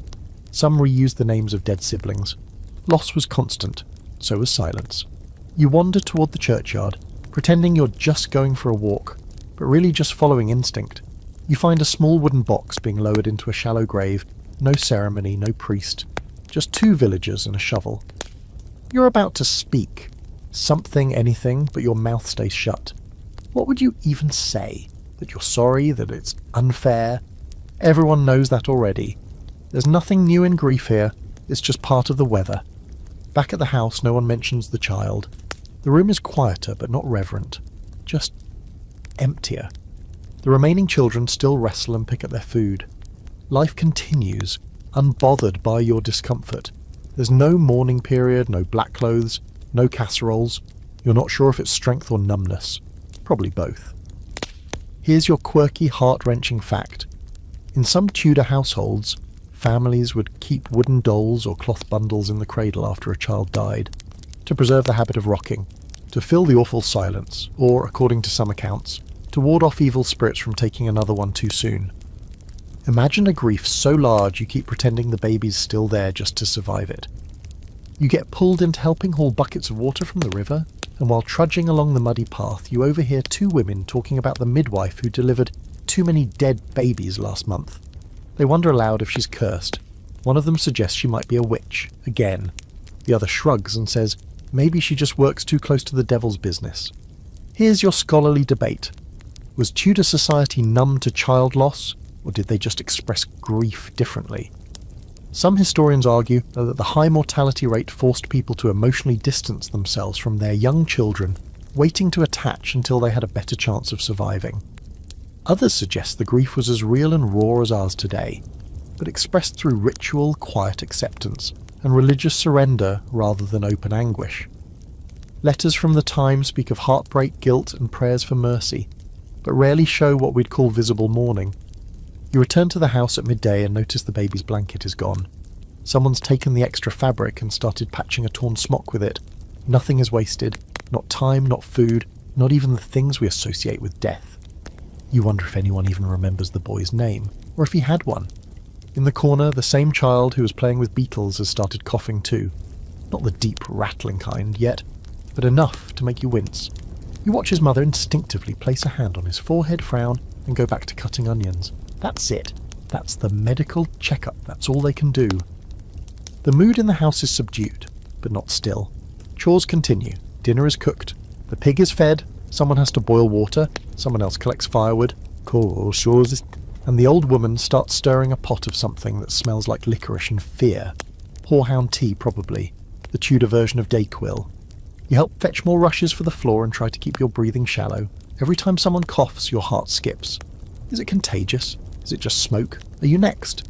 You've already pulled a tooth, lost your dignity, and had a toe stepped on by a goose. Now you get to play plague roulette with a group of kids who chew on everything they touch. Later that evening, a visitor arrives. An old man with a crooked back and a sack of dried herbs. He's not quite a healer, not quite a priest. He mutters prayers while blowing smoke across the child's chest and presses garlic cloves under his armpits. Everyone watches like it's perfectly normal, because it is. You step outside, it's cold, too quiet. The stars overhead look ancient. You try to imagine your own childhood in this world. No vaccines, no bedtime stories, no birthday parties, just a rotating cast of siblings, half of whom wouldn't make it to 10, and no one to hold your hand while you fade away in the night. You sit on a stump and wrap your arms around your knees. You don't cry, not because you're brave, just because it wouldn't change anything, and crying here doesn't get you comfort, it just wastes warmth. Inside, the coughing starts again, and you know deep down you're probably going to hear another name whispered, a little less each day until it vanishes completely. By the next morning, the coughing boy is still alive, but barely. He's lying on a pallet stuffed with straw and old rags, his cheeks sunken, his lips cracked. The herbal smoke still clings to the air, sour and bitter, like burned mint and failure. No one's saying it out loud, but everyone knows how this ends. You've seen this already. Twice. And it's only been, a week? You step outside just to breathe something that isn't despair and garlic vapour. The frost has come back overnight, curling along the edges of rooftops and fence posts, coating the field stubble in white. It's beautiful, actually, if you weren't painfully aware that this kind of cold kills people, especially children, especially old people, and especially the poor. You start to notice the quiet as you walk through the village, not just stillness, but absence. Like the air itself is waiting for something. There's no singing, no carts creaking by, no dogs barking. You pass the churchyard again and see 3 new mounds of earth. No markers, just stones, maybe a wrapped cloth, maybe not even that. You count in your head. That's 5 deaths this week. And no weddings, no christenings, just funerals. Here's your historical fact of the day. In Tudor England, funerals were a regular feature of life. So regular that for some families the rituals became routine. The death rate, particularly in the colder months and during outbreaks, was brutal. Child deaths, childbirth fatalities, accidents with tools or animals, fevers, and of course the plague. It was a revolving door of sorrow. Priests were overworked. Graveyards were overfilled. Mourning wasn't a special event. It was a full-time occupation. You spot a man in black leaning on a stick near the church. He's the sexton, the guy responsible for digging graves and ringing the funeral bell. His hands are stained with dirt, his eyes permanently bloodshot. He nods at you. You nod back. That's the closest thing to a conversation you get. You're summoned to help carry a small body, wrapped tightly in a sheet, from the far edge of the village. The boy's family is silent, grim. There's no hearse, no flowers, no music. Just 2 ropes, a bit of wood and a shallow hole.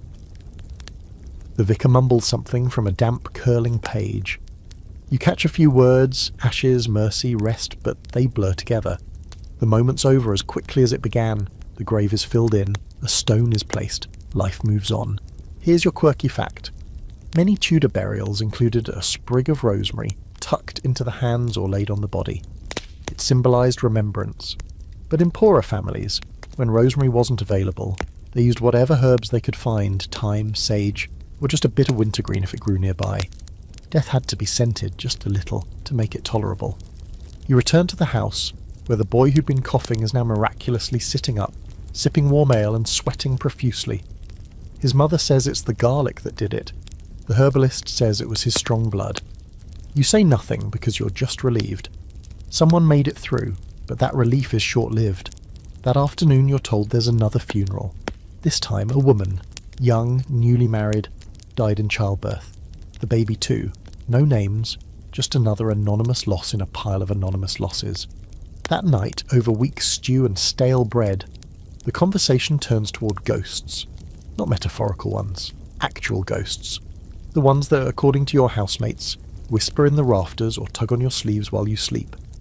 You laugh softly, they don't. One woman says she saw her mother's spirit standing at the foot of her bed the night before she died. Another says her child's ghost keeps stealing apples. You stop laughing. Because here's the open scholarly debate. Did Tudor people really believe in ghosts, or was it just grief talking? Some argue that widespread belief in spirits was a coping mechanism, a way to keep loved ones close in a world where death was always around the corner. Others suggest it was deeply embedded in religious and cultural life, influenced by both Catholic and Protestant ideas about the soul, purgatory, and judgment. Either way, hauntings were a normal part of conversation, not something to be dismissed. Later that night, the fire burns low, and the shadows on the wall start to stretch long and strange. You pull the blanket over your shoulders and try not to imagine shapes moving beyond the doorway. Someone across the room mutters in their sleep something about cold hands. You squeeze your eyes shut. The room smells like sweat, mildew, and the faint edge of decay that never quite leaves. You don't sleep well. Every creak sounds like a footstep, every gust of wind like a whisper. At one point you swear you hear a child's voice call your name. You sit up, heart pounding, but there's nothing, just the pig snoring, and a sense that something or someone might be watching. You wake with a start sometime before dawn, unsure if you ever really slept at all. Someone's already tending the fire. The world is still grey. Another day is beginning, another chance to bury someone, another chance to survive. You stretch your arms, feel the damp in your bones, and brace yourself, because in Tudor England the only constant companion is death. It walks beside you, nods politely at your door, and never stays away for long. You wake up to the sound of loud arguing and the distinctive slap of something wet hitting a wall. You sit up fast, maybe too fast, and nearly tumble off your straw mat into a slop bucket. Charming start to the day. The voices are coming from the street, which in Tudor England is more like a communal hallway with manure. You pull on your increasingly threadbare tunic and step outside, blinking in the pale, freezing light, just in time to witness a village scandal unravelling in spectacularly public fashion. A man, red-faced, furious, is shouting accusations at a woman who's equally furious and not remotely backing down. "Sin!" he bellows, pointing his grimy finger. "Wickedness!" She responds by flinging what looks like cabbage water at his boots and calling him a donkey's backside. Delightful. A small crowd is gathering. Not to intervene, so of course, just to watch. In Tudor England, moral judgment isn't just a private affair, it's a spectator sport. The word fornication gets thrown out like a slap, then bastard, then someone yells cuckold, and now the whole town's paying attention. You shift awkwardly behind a barrel, trying not to look too curious, but everyone else is treating this like a street performance. Because here, your personal business isn't personal at all. It belongs to the church, the community, and anyone within earshot. Here's your historical fact for the day. In Tudor society, the church and state were tightly intertwined, especially when it came to regulating morality. Sex outside of marriage, adultery, and even gossip could land you in serious trouble. Fines, public penance, or time in the stocks. Parish officials acted like miniature vice squads, enforcing behaviour standards with relentless energy. Your bedroom was basically under surveillance by God, your neighbour, and a guy named Ralph who milks goats for a living. You learn later that the woman being yelled at has been accused of bearing a child out of wedlock. Her child is still alive, a rare miracle, but without a husband she's now marked, not just by rumours but by the actual law. She might have to do penance, literally walk barefoot through the church in her shift while people stare and mutter about her sins. Some people say it's justice, others just enjoy the drama. And here's your quirky fact. Leeching and whoredom were actual recorded charges in parish books, right up there with theft and fighting. One man in Essex was once fined for bedding another man's wife and boasting of the same in the alehouse. That's right, sinning was one thing. Bragging about it was a separate offence. Pride, after all, is also a sin. Welcome to the Tudor morality menu. Back in the house, everyone's buzzing about the argument. One of the older women says, "She should have prayed more." Another says, "That boy's hair is too dark to be her betrothed's anyway." You get the sinking feeling that the child's paternity has become public property, and it's not going back into the barn. Then someone says something that chills you. "The Archdeacon's visiting next week." Groans all around. Apparently this means a thorough moral review of the parish, which includes home visits, uncomfortable questions, and public punishments. People scramble to clean their rushes and scrub soot off their walls, because nothing says spiritual cleanliness like pretending your house isn't a smoke-choked pigsty. Here's where the open scholarly debate comes in. How much of this moral enforcement was genuinely about protecting religious virtue, and how much was about control? Some historians argue that church courts were concerned with preserving the moral fabric of society, especially as religious authority shifted post-Reformation. Others suggest it was more about maintaining social order, keeping women in line, punishing the poor, and giving local officials a reason to poke their noses into everyone's lives. The result was the same: public shaming disguised as piety. You get conscripted into helping repaint the little wooden board outside the church that lists known offences. Yes, they have one. It's like a bulletin board for sinners. Old names get scratched off. New names go on. You see terms like serting, lewd behaviour, men neglect of prayer, and suspected popery. You ask what that last one means. Someone says, "Not Protestant enough." You nod and say nothing. Later, while hauling water for the church wash basin, you pass two young men whispering behind a fence. You hear the word midwife and moonblood. You realise they're discussing a woman's monthly cycle like it's a state secret, because it kind of is. Anything related to female health is viewed with suspicion, embarrassment, or both. Too much bleeding? You're cursed. Not enough? You're probably barren.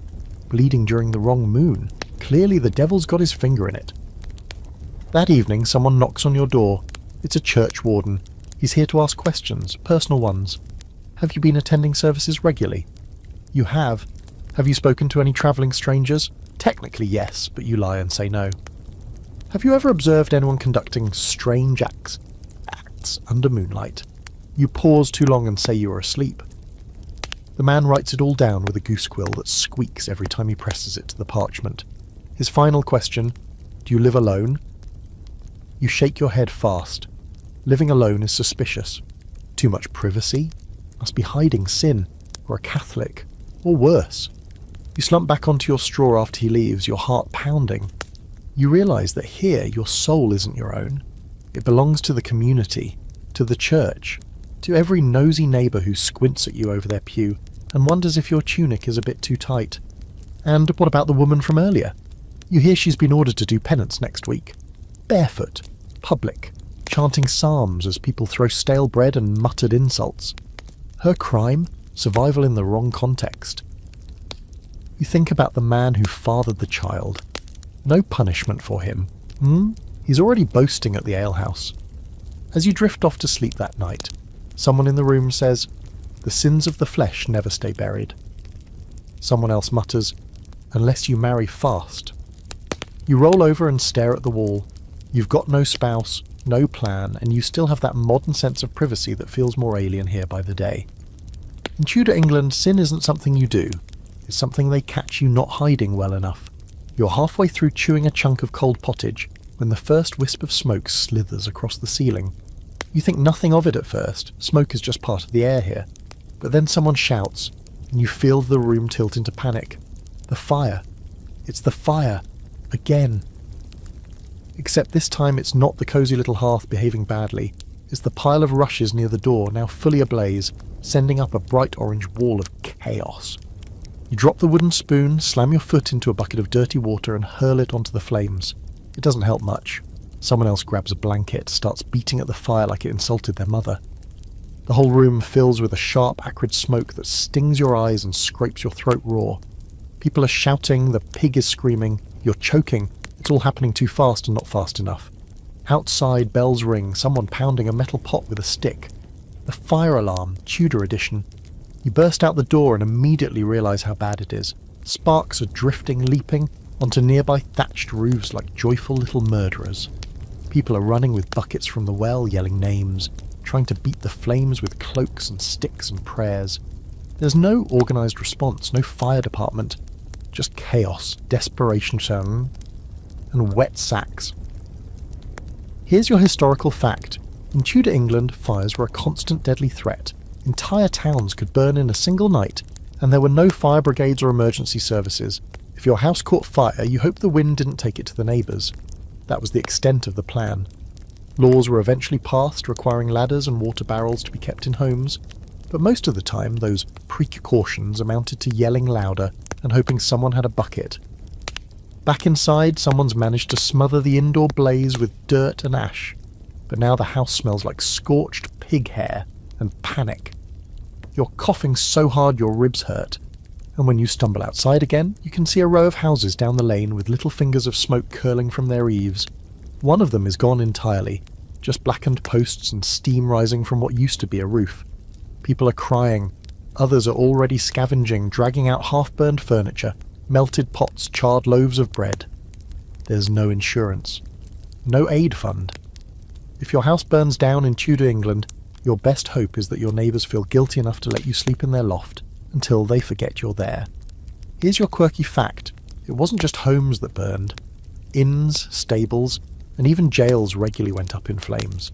In 1556, a fire in a prison in Suffolk killed dozens of inmates, trapped, suffocating.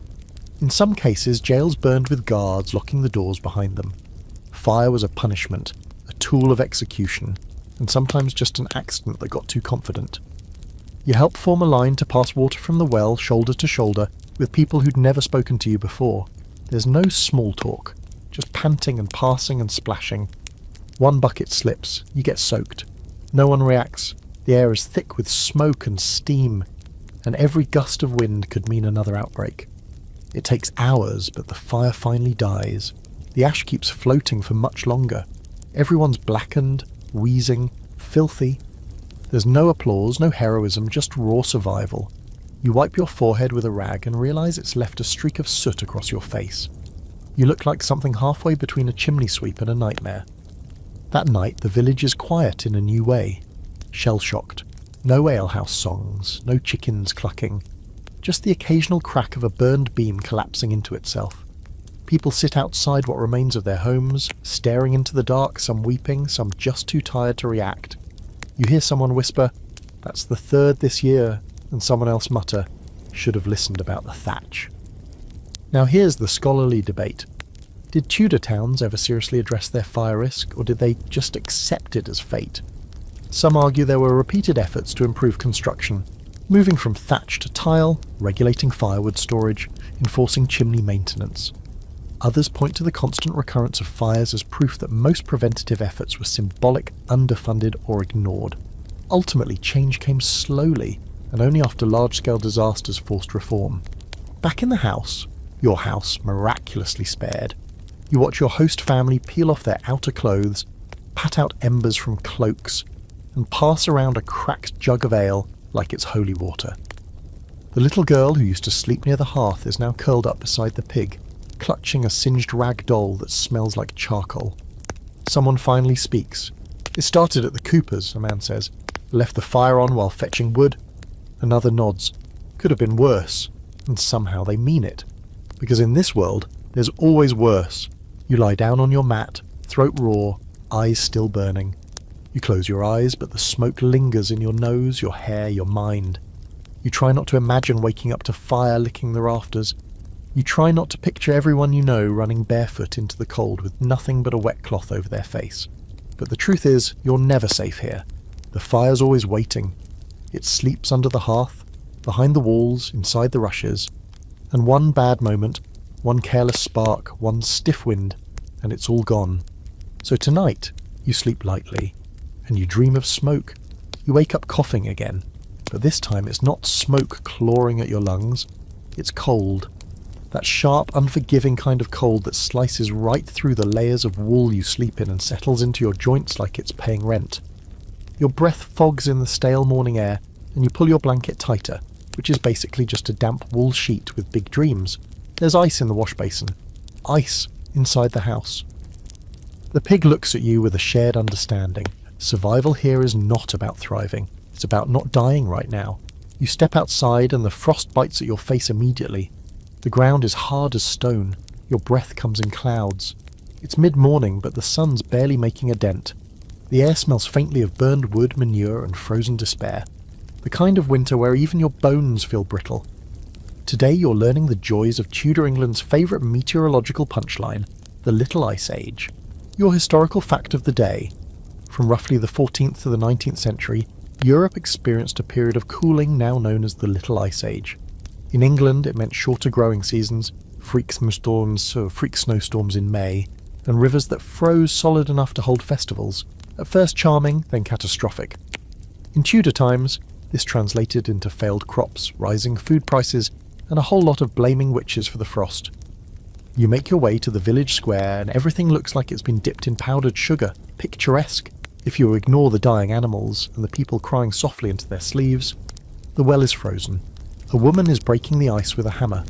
Nearby, a child with bare feet, is huddled by a wall, clutching a piece of stale bread like it's treasure. You offer him your gloves. He refuses.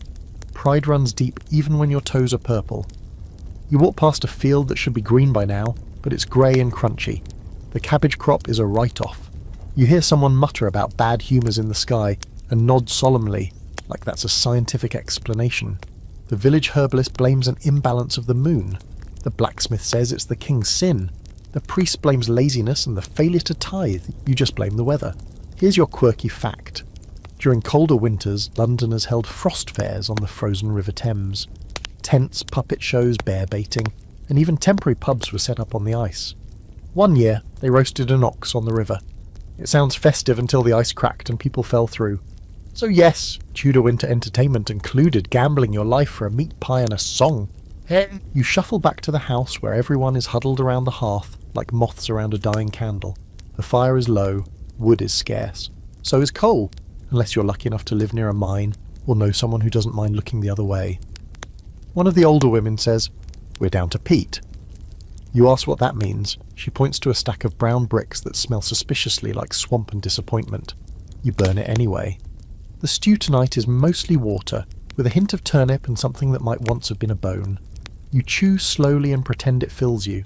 You've already lost weight. Your tunic fits differently now. Your ribs are starting to feel like architecture. Here comes your scholarly debate. Did the cold of the Little Ice Age cause widespread famine, or just make hard times worse? Some historians argue that climate change directly led to food shortages, rebellions, and rural suffering. Others believe that poor land management, rigid class structures, and inflation had already weakened the population long before the frost arrived. The truth? It was likely a perfect storm, one part weather, one part economic collapse, and a generous helping of medieval mismanagement. That night, a man arrives at the door clutching a bundle under his cloak. Turns out it's his newborn son, only a few days old and already bluish. He begs for help, warmth, anything. Your host family has no space, no supplies, and no mercy. They send him away. You follow him out with a bowl of hot water, but he's already gone, vanished into the snow-covered silence. You leave the bowl on a stump. It freezes over in less than an hour. You wake up later that night shivering so hard your teeth clack. Someone tries to restart the fire, but the damp wood hisses like it's mocking you. The pig climbs into your blanket. You don't stop it. Warmth is warmth. You try to sleep, but your toes ache and your breath feels too loud. You think about home again. Radiators, heated blankets, thermostats, socks that come in pairs. Hot showers you can complain about for being not quite hot enough. You would trade all of it right now for a single cup of cocoa. In the early morning, before light has even thought about showing up, you hear someone crying. A quiet, breathless sound. You realise it's one of the kids. His hand is frostbitten. His fingers are pale and stiff. His mother wraps them in cloth and prays. You know prayers won't fix it. They just give your hand something to do while the damage happens. You finally sleep, not because you're comfortable, but because your body gives up. And in your dreams, it's warm. You're under thick blankets. There's a fire you don't have to feed. And when you wake up, there's bread with butter and heat that doesn't make you cry. And then you open your eyes. And you're still in Tudor England. The day begins with confusion. You wake up to shouting outside, not the usual kind involving livestock or marital disputes, but something sharper, more official. You sit up, stretch your frozen limbs, and peek out the cracked shutter. A cluster of villagers is gathered around a wooden post where a new notice has been nailed. A man in a long coat stands nearby with a scroll and a very punchable face. You recognise him. He's from the town council, or the bailiff's office. Or maybe just someone with access to ink and a hunger for power. Either way, he's bad news. You shuffle outside, still groggy and sore, and elbow your way to the front of the crowd. The notice is written in a mix of symbols and overly dramatic calligraphy. You can't read most of it. Neither can the people around you. That's the problem. Because in Tudor England, you can't read, but you're still expected to follow the law. Here's your historical fact of the day. Literacy rates in Tudor England were astonishingly low, especially among the lower classes. Estimates suggest only about 20% of the population could read with any fluency, and that's being generous. Most villagers couldn't read a Bible, let alone royal decrees. Laws were posted publicly but written in legal jargon or Latin, often accompanied by visual symbols, ropes, flames, gallows, to help get the point across. If you misunderstood, too bad, you were still guilty. The new proclamation apparently has something to do with a grain tax, or maybe a curfew, or possibly a ban on something someone liked too much. A man nearby frowns at the paper like it just insulted his cow. He mutters, "No dogs past the churchyard after sundown." Someone else replies, "No selling grain past sundown."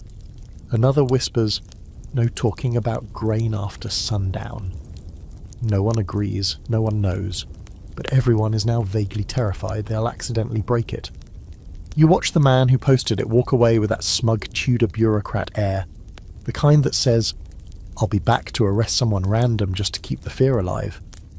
You scratch your head and try to pretend you're invisible.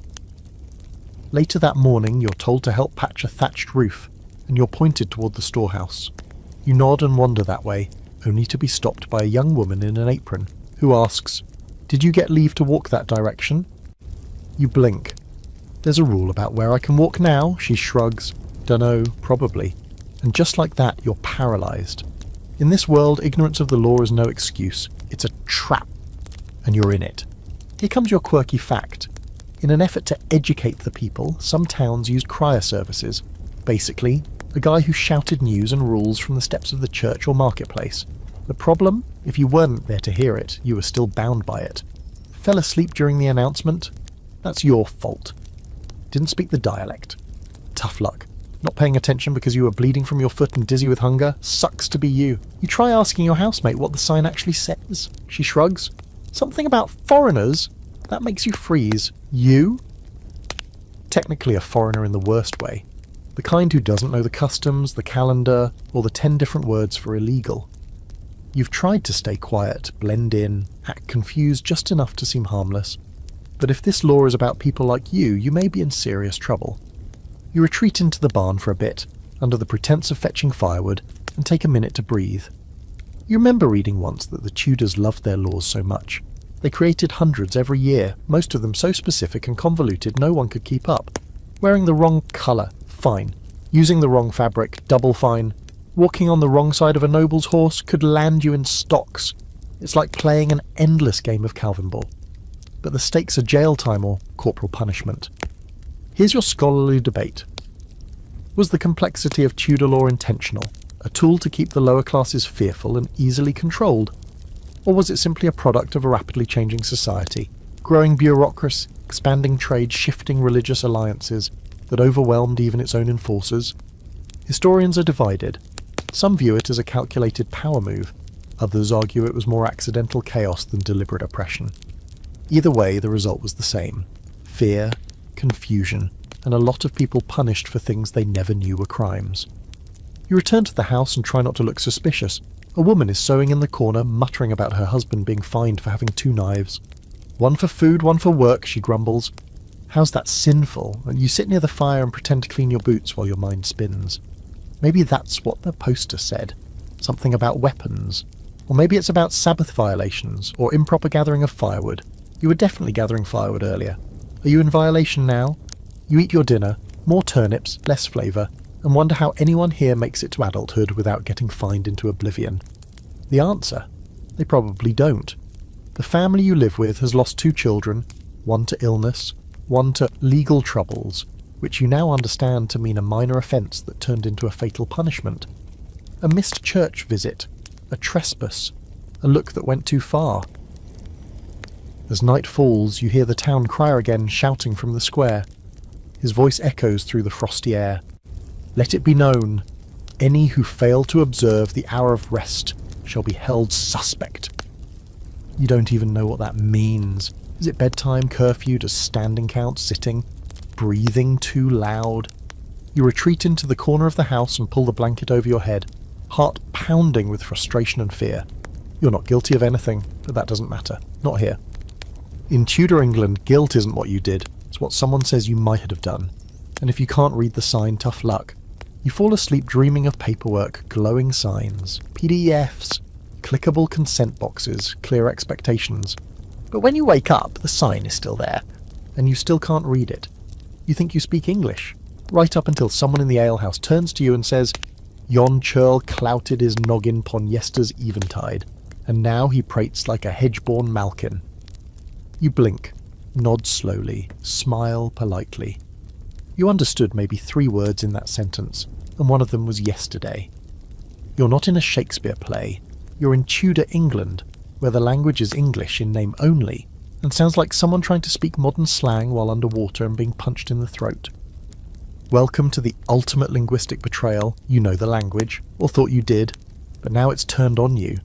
Every sentence is a puzzle, and every answer you give risks outing you as a suspicious, foreign, or just very, very stupid. And that's dangerous. Your historical fact for today: the English language in Tudor times was in the midst of serious transformation. This was the age of early modern English, familiar in structure, but thick with now archaic vocabulary, regional dialects, and pronunciations that would get you laughed out of any modern classroom. The great vowel shift was still ongoing, spelling was a freestyle sport, and grammar followed vibes at more than rules. Even educated people wrote the same word 5 different ways in one paragraph. Take the word girl, for example. You might hear it as wench, maid, lass, or doxy, depending on where you are and what kind of day the speaker is having. You could be thee, thou, or ye, with each version implying different levels of respect or insult. "Where are you going?" might come out as, "Whither goest thou?" And God help you if someone's angry, drunk, or trying to be poetic. Then it's just chaos. You try to blend in. You start mimicking what people say, parroting back their phrases with a smile. "Right so," you say when someone gives you an order. "God's teeth," you mutter when you drop something heavy. "Marry, 'tis no small task," you sigh as you carry buckets of slop across the yard. You think you're doing okay until someone narrows their eyes and says, "You speak oddly, like a Welshman taught by a goose." Cool, you've been exposed. Again. Here's your quirky fact. Some Tudor swear words sound ridiculous today, but were serious business back then.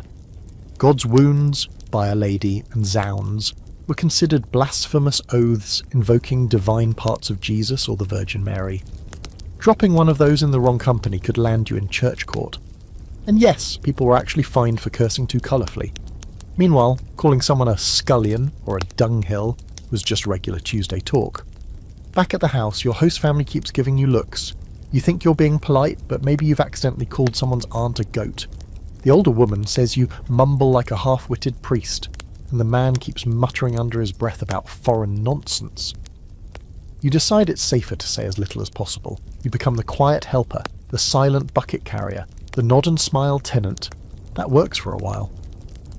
Until the priest stops you outside the church and asks if you've read the latest passage from the Book of Common Prayer. You smile awkwardly. He frowns.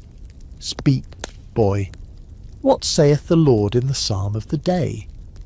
You freeze. What's a safe biblical answer? You blurt out, "The meek shall inherit the turnip." Close enough. He stares at you for a long, uncomfortable moment and finally walks away, shaking his head. You're not sure if you failed the test or passed one. Here's the scholarly debate for the day. How mutually intelligible was Tudor English to modern ears, really? Some argue that with enough context, a modern English speaker could adapt, slowly, to the older vocabulary and structure. Others suggest that for the average person, Tudor English might as well be another language. And when you factor in regional accents, thick Yorkshire vowels, clipped London slang, slurred West Country speech, it becomes even more confusing. Add in illiteracy, and most communication here is based more on gestures, repetition and luck than any common tongue. You try to study how people speak. You make mental flashcards out of phrases. I faith means truly. Fain means gladly. Anon means soon, unless it means never. Clotpole is an idiot. Saucy knave is an idiot with an attitude. Prithee is polite. A pox upon thee is not. But the language doesn't just sound different, it thinks differently. People speak in metaphors, religious references, and agricultural idioms. If you say something plain, I don't understand, they look at you like you're a fish explaining algebra. But if you say, I am but green in this, sir, as a lamb before harvest, they nod solemnly and offer you stew. And then there are the official documents. When you're conscripted to help the parish scribe copy a land record, he hands you a page written in a mix of Latin, French legal terms, and something that might be code. You try to read it. You see the word heretofore 5 times in one sentence. The scribe sighs, grabs the quill from your hand and says, "You've the literacy of a damp boot." You're demoted to ink bottle duty. Later, a child asks if you're cursed. You speak like you swallowed bees, he says. You want to tell him that you're just doing your best. That time travel wasn't on your resume, and that the English language is a shape-shifting monster. But instead you say, "Aye, lad, I am all beset with the buzzing tongue." He blinks, then grins. That's daft. You grin back. Progress. You go to sleep that night mentally rehearsing tomorrow's phrases. Mayhap I may. I crave your pardon. What say ye? You even throw in a "by St. Dunstan's beard" for good measure. Because here, communication isn't just about being understood. It's about surviving the sentence. You're knee-deep in mud, trying to convince a goat to go in literally any direction other than the one it insists on when you hear it. A roar from the crowd over in the square. Not a "we've found food" kind of cheer. No, this is darker, messier, louder. You abandon the goat, which immediately charges back into someone's cook fire, and jog toward the noise, breath catching in your throat, already knowing this is going to be bad. The smell hits you before the sight does. Sweat, stale beer and blood have gone. You round the corner just in time to see the tail end of a bear lunging at a pack of barking dogs. Oh, you heard that right. A bear, chained to a post, surrounded by frenzied villagers cheering, jeering, throwing scraps of food and the occasional rock. You're witnessing one of Tudor England's favourite pastimes, bear baiting, and you thought this was a religious society. Here's your historical fact for the day. Bear baiting was a massively popular form of entertainment during the Tudor period. Bears were chained to a stake in a pit, while trained dogs, usually mastiffs, were sent in to attack. The crowd would place bets, drink heavily, and howl with excitement as the animals tore into each other. Kings and queens attended these events. Yes, even Elizabeth I has had a front row seat more than once. The bear before you is foaming at the mouth, snarling and limping, its fur matted with blood and mud. A man with a whip urges the dogs forward. Another waves a torch. A child claps gleefully. You're frozen, unable to move, caught somewhere between disbelief and a very 21st century panic attack. A woman nearby notices your expression and laughs. First time, you nod slowly. She pats your arm like you're the one being mauled. Wait till you see the next one. There's a blind bear that fights twice as hard. You suddenly feel nauseous. Here's your quirky fact. Some bears used for baiting had names like Harry Hunks and Sackerson and were treated like grim celebrities. People would carve their names into pewter cups or wood blocks. One bear even had his own collar engraved with royal symbols. Imagine being a national mascot for violent repetitive trauma. Tudor England really said, let's take brutality and add merch. Back in the square, the crowd is growing. Someone brings out a monkey dressed in a soldier's coat. It dances briefly before being yanked off stage. You hear someone ask when the execution starts. Your heart drops. Because yes, that's part 2 of today's show. Entertainment here is a full buffet of trauma. Animals in the morning, humans by afternoon. They've already set up the scaffold. A wooden platform surrounded by a loosely arranged crowd and guarded by men with cudgels. A man in rags stands at the centre, tied to a post, bruised and barely standing. You hear snippets of rumour. He stole bread. He insulted the wrong noble. He didn't confess fast enough. The details change with every whisper. All that matters is that he's today's lesson. Here's your scholarly debate. Was Tudor public punishment primarily about justice or spectacle? Historians argue both sides. Some say it was designed to maintain order through fear, make an example of one, control the rest. Others emphasise its role as communal catharsis, a ritualised way for villagers to confront crime, sin, and rebellion in a world with few real outlets. Either way, it worked. People watched. They learned. They stayed in line. The man on the scaffold begins to speak, or tries to. His voice is hoarse. No one listens. The executioner steps forward. A hush falls. Even the drunkest hecklers go quiet. You want to look away. You really do, but no one else is flinching, so you stare. The axe lifts. It drops. The crowd erupts. And then, as casually as if they'd just watched a pig race, they return to their carts, their children, their chores. A few linger to examine the blood splatter like they're reading tea leaves. You step back, nearly trip over a dog chewing something you pray is not human, and stumble toward the edge of the square. You duck into the alehouse, hoping to scrub the images from your brain with something warm and vaguely alcoholic. Inside, a minstrel strums a lute. No one mentions what just happened. Instead, they laugh, drink, and reenact the bear fight in exaggerated pantomime. One man lifts his hands like claws, growls, and knocks over a stool. Roars of laughter. Someone buys him a drink. You sip your thin ale and stare into the flames, trying to understand how people can just compartmentalise this. One moment they're hugging their children, and the next they're cheering while a man loses his head. You don't get it, but you also know you can't question it. Not here. Because if you call it cruelty, someone might call you a heretic. Or worse, soft. Later that night, as you trudge home, your boots crunch in dried blood. You glance down and see a piece of the scaffold still lying in the dirt, splintered, stained. You nudge it with your toe. It doesn't move, like it belongs to the earth now. You curl up on your mat in the corner of the house and close your eyes, but your brain replays every detail. The bear's eyes, the man's last breath, the way the crowd applauded. You press your hands over your ears and pretend you're somewhere else, anywhere else. But when you dream, it's of teeth, claws, and the sound of cheering, because in Tudor England, entertainment means blood, and if you're not clapping, you're probably next. It starts with a whisper, not the spooky, ghostly kind, but the dangerous kind. The kind that drips with suspicion, moves faster than common sense, and sticks to your skin like mud. You're minding your own business, trying to scrape soot off a cooking pot with a burnt stick, when a boy you barely know sidles up beside you and says, "Heard the bailiff's been asking about you." You freeze, your mind races. What for? Was it the bread you took from the back of the bakery 2 nights ago? The accidental eye contact with the priest? Did someone hear you mumble, "This is insane," during church again? The boy just shrugs and walks off, leaving you with that delightful Tudor sensation of being watched. You turn around and sure enough you catch the eyes of an old man across the lane staring straight at you, not blinking. Another woman pretends to sweep her doorstep but follows your every move with hawk-like precision. Suddenly, it feels like the whole village is made of windows, each one hiding someone scribbling your name into a mental list titled Potential Traitors. Welcome to one of Tudor England's most exhausting hobbies, surveillance. Here's your historical fact. Under the Tudor monarchs, especially Elizabeth I, the state maintained an extensive and highly effective network of spies, informants, and local enforcers.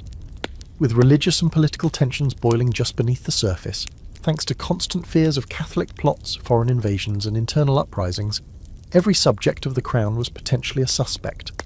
Parish constables, town bailiffs, and even neighbours were expected to report suspicious behaviour, whether that meant skipping church, reading banned texts, or just being a little too quiet. You're not planning treason, obviously, but that doesn't matter. Paranoia doesn't require proof.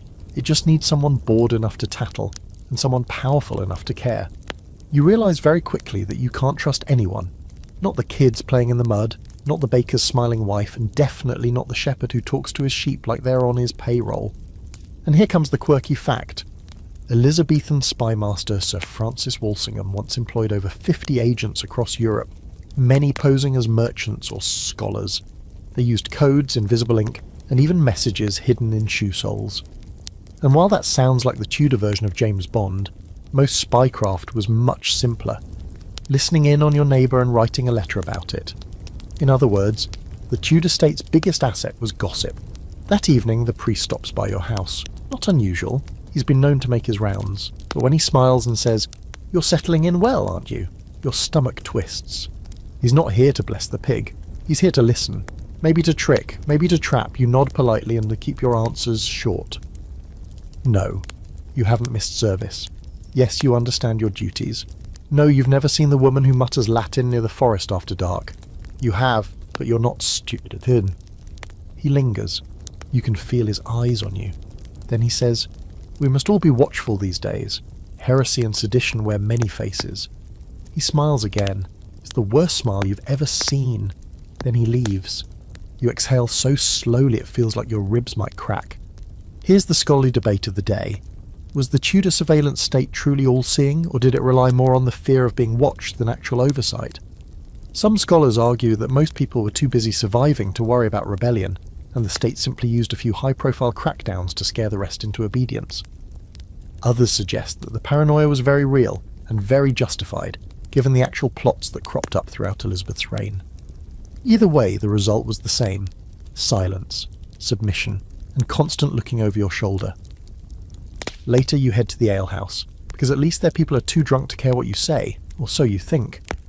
You're halfway through your first sip of watery beer when a man at the next table leans over and says, "Heard you talk strange.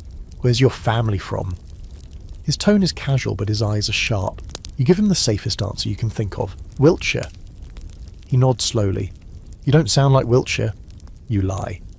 "My mother was from York." He grunts and turns back to his drink. Crisis barely avoided. "You idiot, you've stopped using modern words entirely. No more okay, no more sure thing, no more whatever. You've scrubbed your speech clean of anything out of place, and now you talk like a poorly programmed Shakespeare bot." "Right, gladly, my lord. I crave your pardon." "God shield thee." It's exhausting, it's survival. Then one night you hear your name, whispered, behind the house. You creep to the wall and listen. Two voices. One says, "I think he's hiding something." The other, "If he were anyone, they'd have found him by now." You wait, breath tight, trying not to move. Eventually, they wander off. You don't sleep that night. The next day, you get pulled aside by a man you've never met. He says he's from another parish. He asks strange questions about whether you've ever heard of certain books, whether you've met a John of Camberwell, whether you think the Queen's soul is safe. You answer with 3 variations of "I know not, good sir." Then he smiles and walks away. That's when you realise he was testing you, and you don't know if you passed. You start keeping your head down even more. You spend your days chopping wood, fetching water, carrying things no one wants to carry. You become invisible by being useful. You become liked by being quiet. You become safe by becoming boring. Because in Tudor England, being interesting is dangerous. Being curious is criminal, and being noticed, that's just plain stupid. You've survived plagues, fire, frost and public executions, so you'd think by now you'd be numb to Tudor England's next trick. But no, today it's taxes, or more precisely, something called a subsidy assessment, which sounds boring, till you realise it's basically legal extortion with extra paperwork and zero clarity. You're standing in the freezing street, still chewing your breakfast turnip, when a man with ink-stained fingers points at you and says, "You there, how many hearths in your house?" You blink. 1, he scribbles furiously. And animals? You hesitate. Do pigs count? Chickens? Fleas? The man scowls. Failure to report correctly is a finable offence. Cool. So taxes now come with implied threats and pop quizzes. Here's your historical fact. Tudor taxes were wildly inconsistent, frequently updated, and usually regressive. The most infamous was the hearth tax, which counted the number of fireplaces in a home as a measure of wealth. More hearths, more tax, but if you were poor enough to have no hearth, you were usually exempt, unless a local official didn't like you. In that case, congratulations. You owed for a hearth you didn't have, a roof you shared with a goat, and a pig who technically paid rent in grunts. You try to explain that you're just a lodger, that you sleep near the pig, that the fire isn't even technically yours. The man jots something down anyway, and walks off muttering about non-compliance. You suddenly feel the strong, irrational urge to sprint into the forest and never return. You head back inside, where your host family is already grumbling. The father's been taxed for 2 cows he no longer owns and a son who's been dead for 3 years. When he tried to explain, the assessor told him to speak with his soul, not his sorrow, which is Tudor code for too bad, pay anyway. Here's your quirky fact. Some towns taxed based on the number of windows in a house. More windows meant more light, hence more wealth, hence more tax. The result? People started bricking up their windows to avoid paying. It got so common that London looked like it was being attacked by an army of very specific stonemasons. So in case you're keeping count, Tudor England found a way to make sunlight taxable. You try to help your host calm down by offering to fetch water or collect firewood, but he waves you off. He's too busy counting chickens like they're about to be subpoenaed. "I told them we had 6, he hisses. "We have 5.5. You don't ask what he means by half a chicken. You just back away. Later you get roped into attending a town meeting. Well, it's more of a shouting match held in the churchyard. Everyone's mad. The tax collector's gone, but his scribe remains, smiling faintly like he's someone who's never missed a meal. A widow accuses him of charging her for a cow that belongs to the miller. The miller accuses the widow of sorcery. Someone else tries to pay in barley. A child bites someone. You honestly lose track. And here's where today's scholarly debate comes in. Were Tudor taxes a genuine attempt at structured governance, or simply a messy tool for enriching the crown and keeping the lower classes under pressure? Some historians argue that the state needed revenue for wars, defence and infrastructure. Others point out how often the burden fell on the poorest, how corruption ran rampant, and how the rules changed so often that no one knew what was actually legal. The answer, as usual, lies somewhere in the middle and makes your life harder either way. Back at the house, the mood is sour. The family's already short on coin and now they owe more than they can pay. You hear whispers of pawning boots, selling blankets, maybe even offering the teenage daughter to a local merchant as a servant, which is just a polite way of saying indentured labour until your back gives out. No one says this outright, of course, but it hangs in the air like smoke from a damp fire. You offer your small stash of pennies, 3 to be exact. Found them last week under a broken floorboard. It's not enough. But the gesture softens the old woman's face for the first time since last harvest. She pats your arm and calls you a quiet one, but not useless. That's the Tudor equivalent of a 5-star Yelp review. That evening you sneak away for some air and walk to the edge of the village. There you spot 2 men burying something behind a hayrick. You creep closer, thinking it might be stolen goods or a hidden animal. But it's not. It's coins. They're hiding money from the collectors. Smart, risky, probably deadly if caught. You walk away quickly, eyes down, heart thumping. You're already on enough lists. You fall asleep curled up in your corner, the pig's warmth against your side, your breath clouding in the bitter air. You dream of ledgers, of ink-stained fingers pulling coins from your mouth, of someone shouting how many halve as you sink beneath a mountain of soot and firewood. When you wake, the taxman is gone, but his shadow lingers, and so does the debt, Because in Tudor England you pay for everything. Even the air, even the silence, even the fire you didn't light. You wake up to shouting again, only this time it's not local. It's a different rhythm, louder, sharper, tinged with urgency. You peel off your blanket and crawl toward the doorway, blinking into the early light.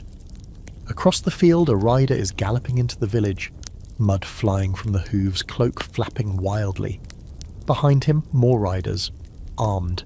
And not the usual town patrol with their half-rusted swords and boredom. These men look like they mean business. One of them is carrying a banner. You feel your stomach sink. Nothing good ever follows a man with a banner. Within the hour, the entire village is assembled in the square.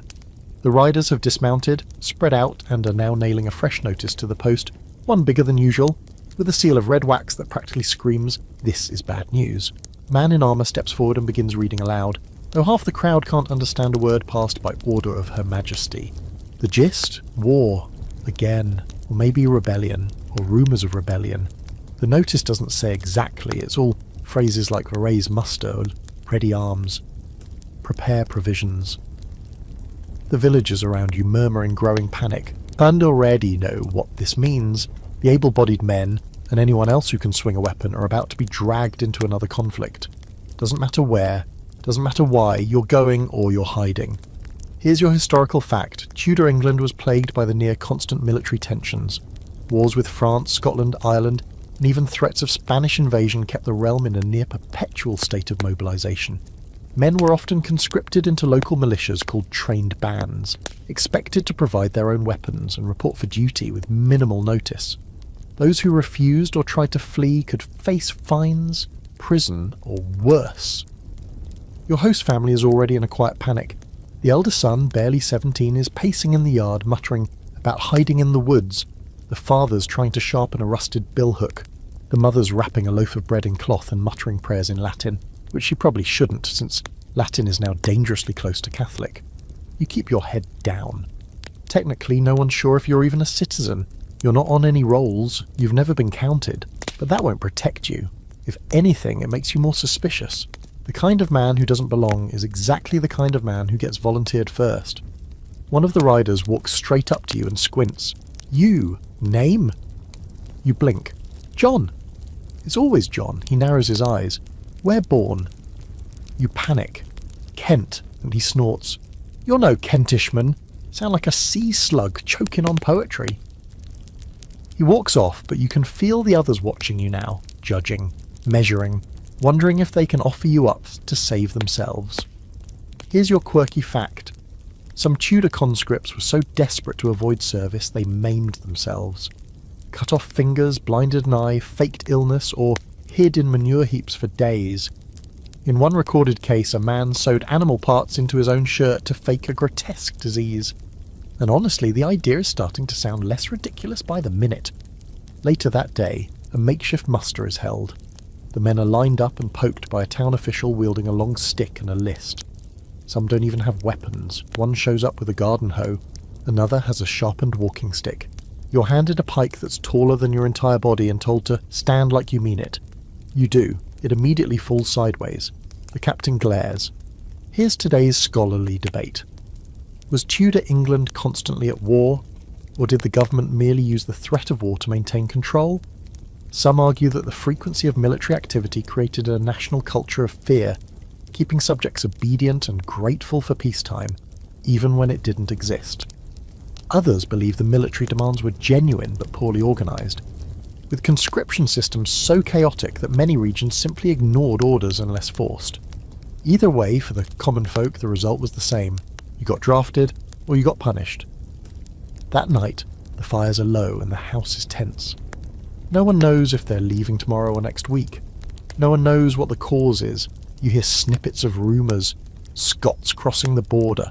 Papists in Kent. Rebellion in Cornwall. But none of it matters. In Tudor England, war isn't a debate. It's a cart rolling toward you, and you either jump on or get crushed underneath. You lie awake, staring at the beams above your head. You've survived cold, hunger, taxes, disease. Now someone might hand you a sword and tell you to charge a stranger in the mud, for a cause you don't understand, led by a man who doesn't know your name. You remember history class. All those dates and battles and alliances, They never said how it felt to stand here in the dark, clutching a borrowed pike with hands that won't stop shaking. They never said what it's like to die for someone else's quarrel. They never said how many people never came home. You close your eyes and try not to listen to the soft sound of weeping coming from the other room. The mother, she knows. She's already seen too many sons walk away in wool and return in silence. Because in Tudor England, war is never far. It's in the breath of every proclamation, the scrape of every sword, the silence before a boy takes his first step toward a battlefield he'll never see the end of. There's no trumpet blast, no grand farewell, just mud, quiet dread, and a sky the colour of wet wool. You're not even sure how it happened. One moment you're pretending to scrub a pig trough to avoid eye contact with the muster captain, and the next you're on the road, shoulder to shoulder, with a miserable line of peasants armed with mismatched weapons and expressions of, "Please, let me survive this." You've been conscripted, or at least dragged along strongly enough that it doesn't really matter what the paper says. The road stretches endlessly ahead, bordered by hedgerows so thick they feel like prison walls. Behind you, everything you've managed to almost get used to. Ahead, nothing good. Your feet are already blistered. The pike they handed you yesterday keeps wobbling, throwing off your balance. And you're not entirely convinced it's not just a sharpened broomstick. The man in front of you smells like old cheese and fear. The man behind you is quietly muttering Psalm 23 over and over like it's a magic spell. You try not to ask where you're going. No one knows. Maybe Calais, maybe Cornwall, maybe just a training camp where you'll die from sleeping too close to someone with a bad cough. You've learned by now, it doesn't matter where. What matters is that you go. Here's your final historical fact. Most Tudor conscripts were not trained soldiers.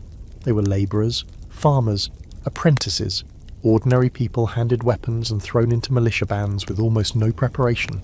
And those who weren't fighting abroad were often sent to suppress domestic rebellions, putting down riots sparked by grain shortages, religious upheaval, or taxes. War in Tudor England didn't always wear armour. Sometimes it just wore desperation.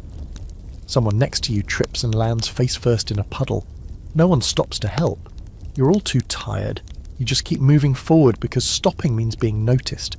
And being noticed means being yelled at by a man on a horse who calls you dog and threatens to shorten you by a head.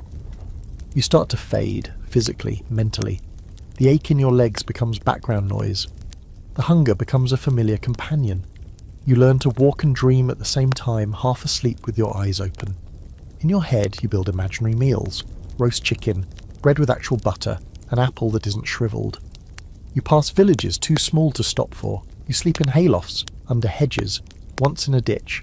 No one complains. It's safer not to speak. Here's your quirky fact. Some Tudor soldiers went into battle barefoot because they couldn't afford boots, or theirs had rotted through. Others wrapped rags around their feet and hoped for dry weather. You, by the way, have one shoe left. The other gave up somewhere near Oxford. Your foot is now wrapped in a stolen shirt sleeve and spite. Then comes the day you arrive at what you're told is a camp. It's more like a bog surrounded by tents made of cloth and wishful thinking. You're shown to a spot near the fire and told to wait for orders. You wait. No one speaks to you.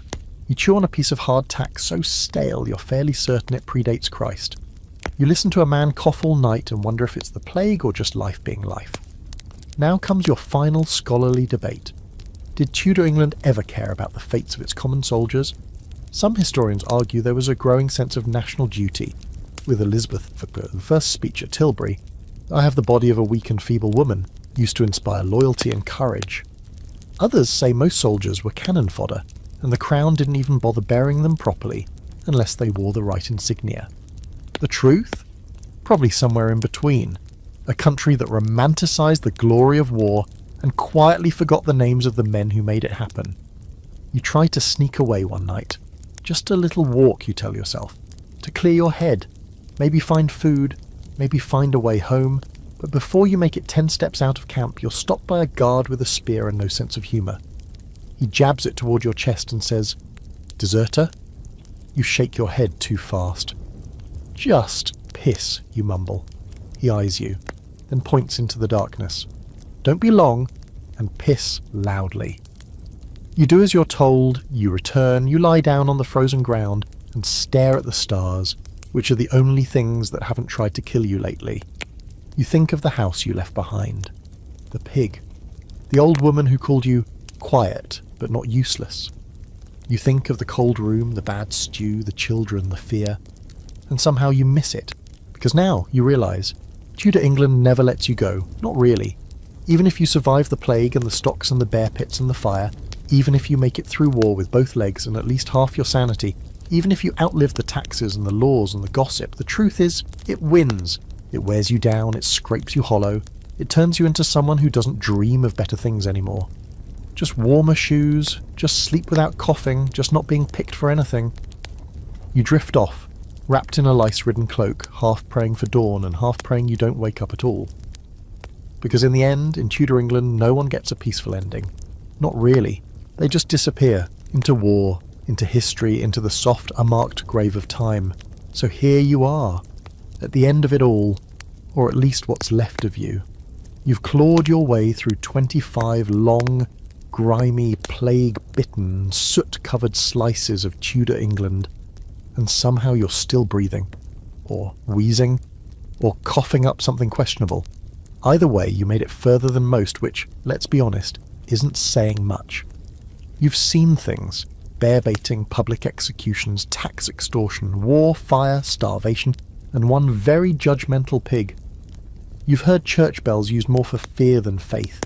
You've tried to blend into a language that sounds like a Shakespeare character choking on porridge, and you've survived on food that wouldn't pass as dog scraps in the modern world. But you're not untouched. No one walks away from Tudor England clean. You've been humbled by a bowl of spoiled pottage, terrified by the shadows that might be inquisitors, or worse, neighbours with strong opinions. You've learned to say nothing when someone accuses you of witchcraft, and to say even less when someone compliments your shoes, because that usually means they plan to steal them. You've realised that survival here isn't about strength. It's about invisibility. It's about mastering the soft shuffle, the quiet the way to slip through a crowd without being seen or remembered. Because being remembered in Tudor England, that usually ends with fire, rope, or someone's very dull axe. And yet, in the strange haze of the journey, something in you changed. You found your rhythm. You figured out when to nod and when to pretend to pray. You learned the rules, even if they made no sense, and you obeyed them just enough to dodge the worst of the punishments. You found kindness sometimes, a scrap of bread from an old woman, a seat by a fire you didn't have to earn, a child who didn't look at you like a monster. In a world this brutal, even crumbs feel like miracles. But let's not romanticize it too much. You hated it, all of it, and that's okay, because the truth is, you weren't supposed to survive Tudor England. No one from now could. We're too soft, too fond of showers and Google, and not dying of mild coughs. We'd never last long without plumbing, heat, or basic human rights. And honestly, that's nothing to be ashamed of. It just means you're from a better time. So take a breath. You're back. Not in the mud, not in the cold, not in a war you never understood. You're safe now. Now, dim the lights, maybe turn on a fan for that soft background hum, and let your body relax into the warmth of your sheets. Let the crackle of imaginary fire fade. Let the crowd's cheers, the priest's sermons, the tolling death bells, all dissolve. You made it. You walked through history and got out the other side, maybe limping, maybe broken, but aware.